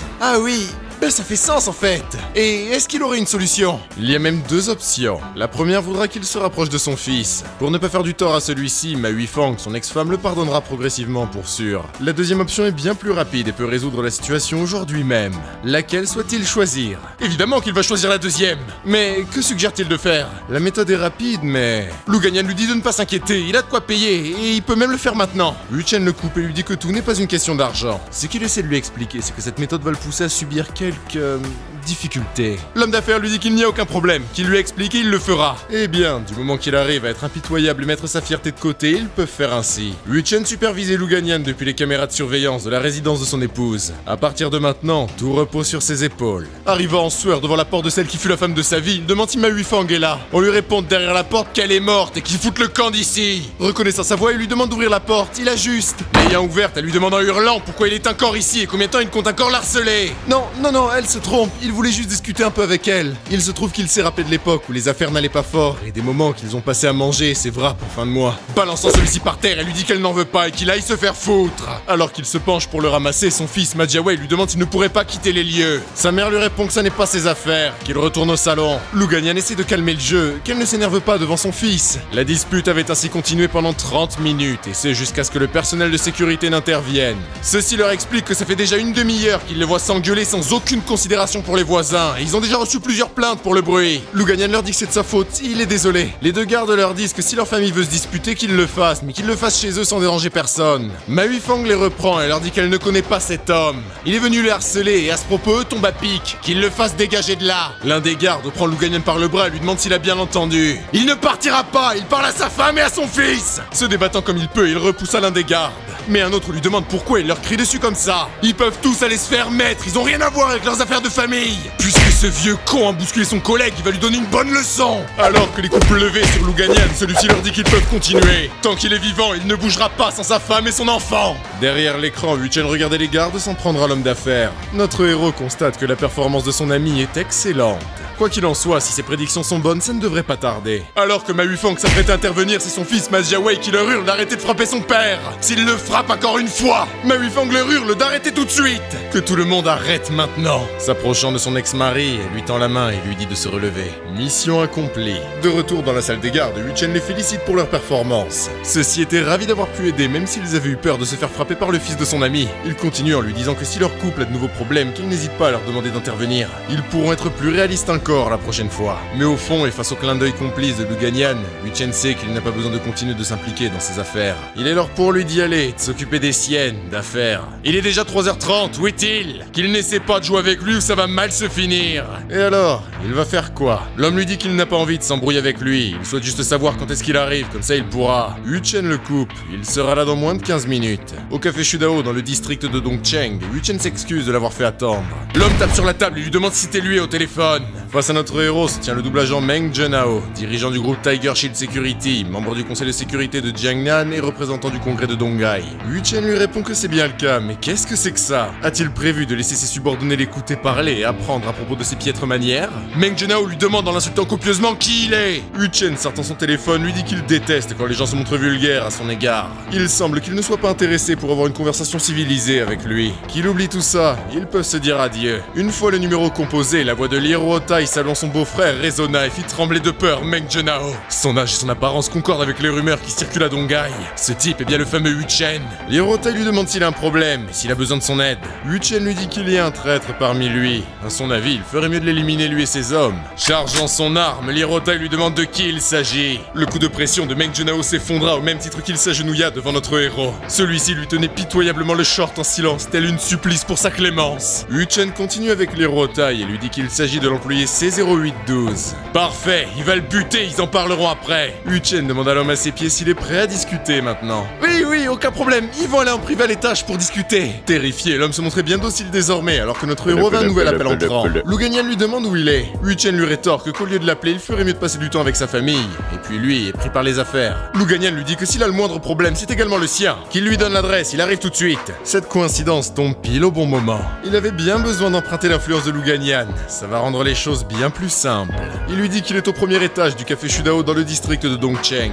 Meng Zhenhao lui demande s'il a un autre invité qui arrive. Wu-Chen lui répond que c'est juste un ami, qu'il ne reste pas là et qu'il s'assoit. Celui-ci lui répond que ça n'est pas la peine. S'il a la moindre instruction ou quoi que ce soit, qu'il n'hésite surtout pas. Wu-Chen lui dit froidement qu'il est quelqu'un de très intéressant. Il a rejoint les rangs de Ding Ruilong il y a 4 ans, lequel a particulièrement confiance en lui puisqu'il l'a placé en tant que garde de sécurité dans les entreprises et zones résidentielles de Liro Bing et Liro Tai. Mais 6 mois plus tard, la vérité a été exposée dans le camp de Liro Tai et il a échappé de peu à la mort en vendant son patron aux mafieux. Meng Zhenhao lui demande d'arrêter d'en parler, qu'il lui donne des instructions à la place. Qu'elles soient faisables ou non, il fera en sorte de les accomplir au mieux. Wu-Chen lui dit que Ding Ruilong va bientôt envoyer quelqu'un pour s'occuper de sa personne. Meng Zhenhao lui dit que collecter des informations à propos de lui, et même s'en charger personnellement comme il dit, n'est pas de son ressort et ne l'a jamais été. Mais notre héros lui dit qu'il le sait, lui n'est chargé que d'enquêter sur ses activités. Alors, qu'il l'écoute attentivement. Soit Ding Ruilong lui-même, soit l'un de ses associés va le contacter d'ici peu. S'il veut survivre, qu'il fasse tout ce qu'il leur demande de faire. Compris? Meng Zhenhao lui demande s'il doit l'en informer à l'avance. Il pourrait même mettre en scène sa mort ou... Wu-Chen le coupe et lui dit que ça n'est pas important. Ah, et aussi, il n'a pas besoin d'en informer Liro Tai. Voit-il, c'est là le seul moyen pour lui de survivre. Meng Zhenhao resta silencieux. Pourquoi l'a-t-il approché s'il sait que quelque chose va lui arriver d'ici quelques jours, mais ne fait rien pour y échapper? Est-ce qu'il attend juste de mourir? Wu-Chen lui dit qu'il n'a pas besoin de comprendre. Tout son beau monde à Donghai, lui y compris, sont insignifiants et ne représentent pas de menace pour lui. Que ça soit Feng Yang, Yuan Juping, Zhu Jun ou Cao Feng, ça ne change rien. Au fond, la liste est longue, mais il a dû comprendre.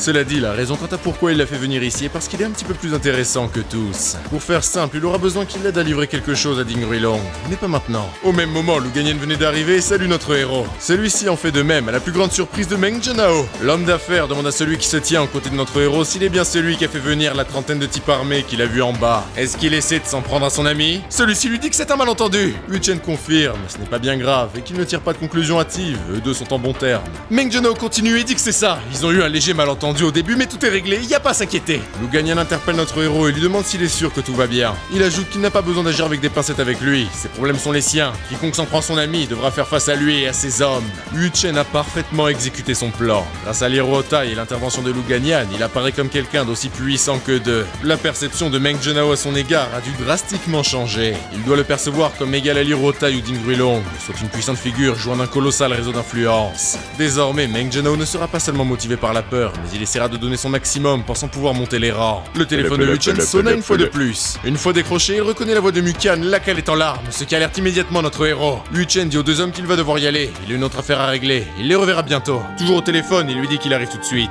Est-ce qu'elle pourrait lui dire ce qu'il s'est passé? Celle-ci lui dit que ses parents veulent l'envoyer étudier à l'étranger. Yu Chen lui demande si elle pleure réellement pour ça. Mais elle veut pas y aller. Y a personne qui connaît là-bas. Qu'ils viennent vite. Bon, il y a un double des clés dans le compteur électrique à côté de la porte d'entrée. Qu'elle rentre et qu'elle attende à l'intérieur. Quelques instants seulement après que Mukan soit entré dans la villa, Su Qingying avait pris la direction de la résidence de Yu Chen, les bras remplis de courses, accompagnée de 2 gardes du corps. Elle veut célébrer sa réussite d'aujourd'hui avec son chéri. Mais à peine arrivée, elle se rappelle qu'elle n'a pas les clés de son domicile. L'un des 2 gardes lui dit qu'ils peuvent toujours crocheter la serrure. Ils feront en sorte d'appeler quelqu'un pour la faire réparer. Elle lui dit que c'est une excellente idée et le remercie. Une fois la serrure crochetée, la porte s'ouvrit. Mukan avait tant attendu le retour de Yu Chen, mais ce qu'elle vit l'a surpris autant que Su Qingying. J'espère que cette longue vidéo vous aura plu. Si c'est le cas, rassurez-vous, j'ai encore de quoi faire 2 heures pour la prochaine fois. Sur ce, je tiens à remercier tous ceux qui me soutiennent sur Patreon. Votre soutien vaut de l'or. Sincèrement, merci. Si vous aussi vous souhaitez me soutenir, je vous mets le lien en description. Sur ce, je vous dis à très vite sur Winter Solstice.